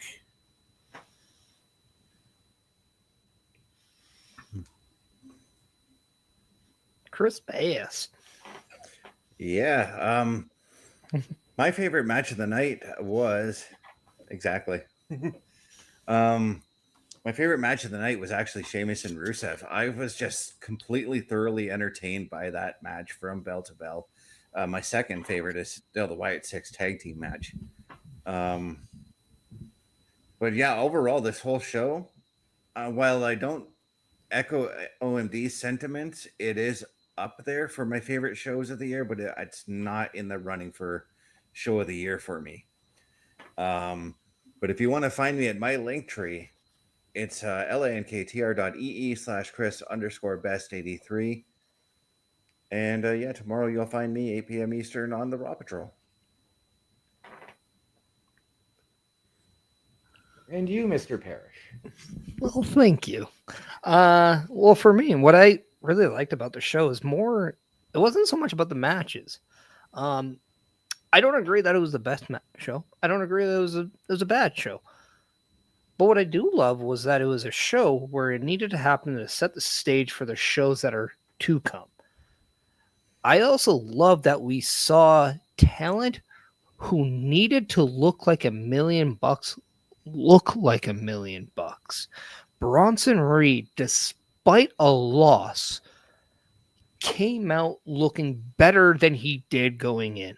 And that was needed. Not only is it going to help his individual worth, but also the group. And based on association, Braun Breaker now looks like he is the next step on Roman Reigns' task list to get to Seth Rollins. So it really shapes the future of what to expect. We then had LA Knight look like he was in control for the majority of that four-way, and that is who a lot of people wanted to see get that next kind of push. We also saw, I think, a little development with the Street Profits. And now something to say, hey, instead of giving you the same 4 to 6 teams in every tag team title match, let's now sprinkle in something. And that is, yes, are they going to split? Are they in a rough patch? We'll find out. But this is developing and this is intriguing. And then you go all the way into that Donnybrook match. And despite the modern day where the babyface always is on top to close a feud, in dominant finishing fashion, Rusev, with a shillelagh in the mouth, does what only one other person have done, and that is tap Sheamus out. And that is a very definitive way of closing the chapter that is Sheamus. Yeah. So I think I love what we are going to get based on what this show gave us. And that is a pure direction. And like how I named next Chris Parrish podcast, which you can find on Sundays at 12:15 p.m., we're now in survival mode because we are now getting ready for Survivor Series. So you can check out my link tree. You can get all the platforms of view for the Chris Parrish podcast, and visually, you will see me on both the Locker Room Visit and the Raw Patrol tomorrow night. Best, I'm not going to do it 2 nights in a row. So, no, I'm just kidding. Back to you. OMD. What are those famous words we like to go out on? Ladies and gentlemen, please always remember the world is better with you in it. From all of us here at Turnbuckle Studios and the Turnbuckle Affiliation Program, to those of you out there wherever you are, good night, good luck, we out.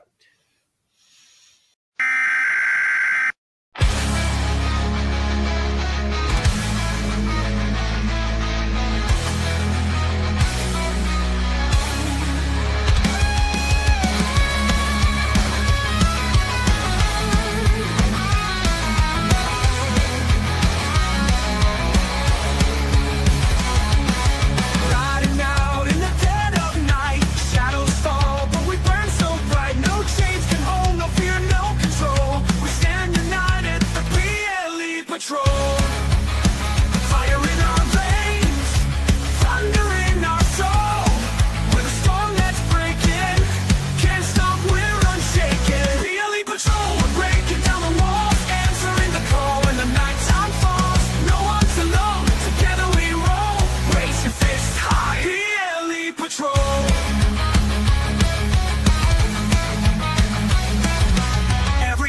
story tells a tale.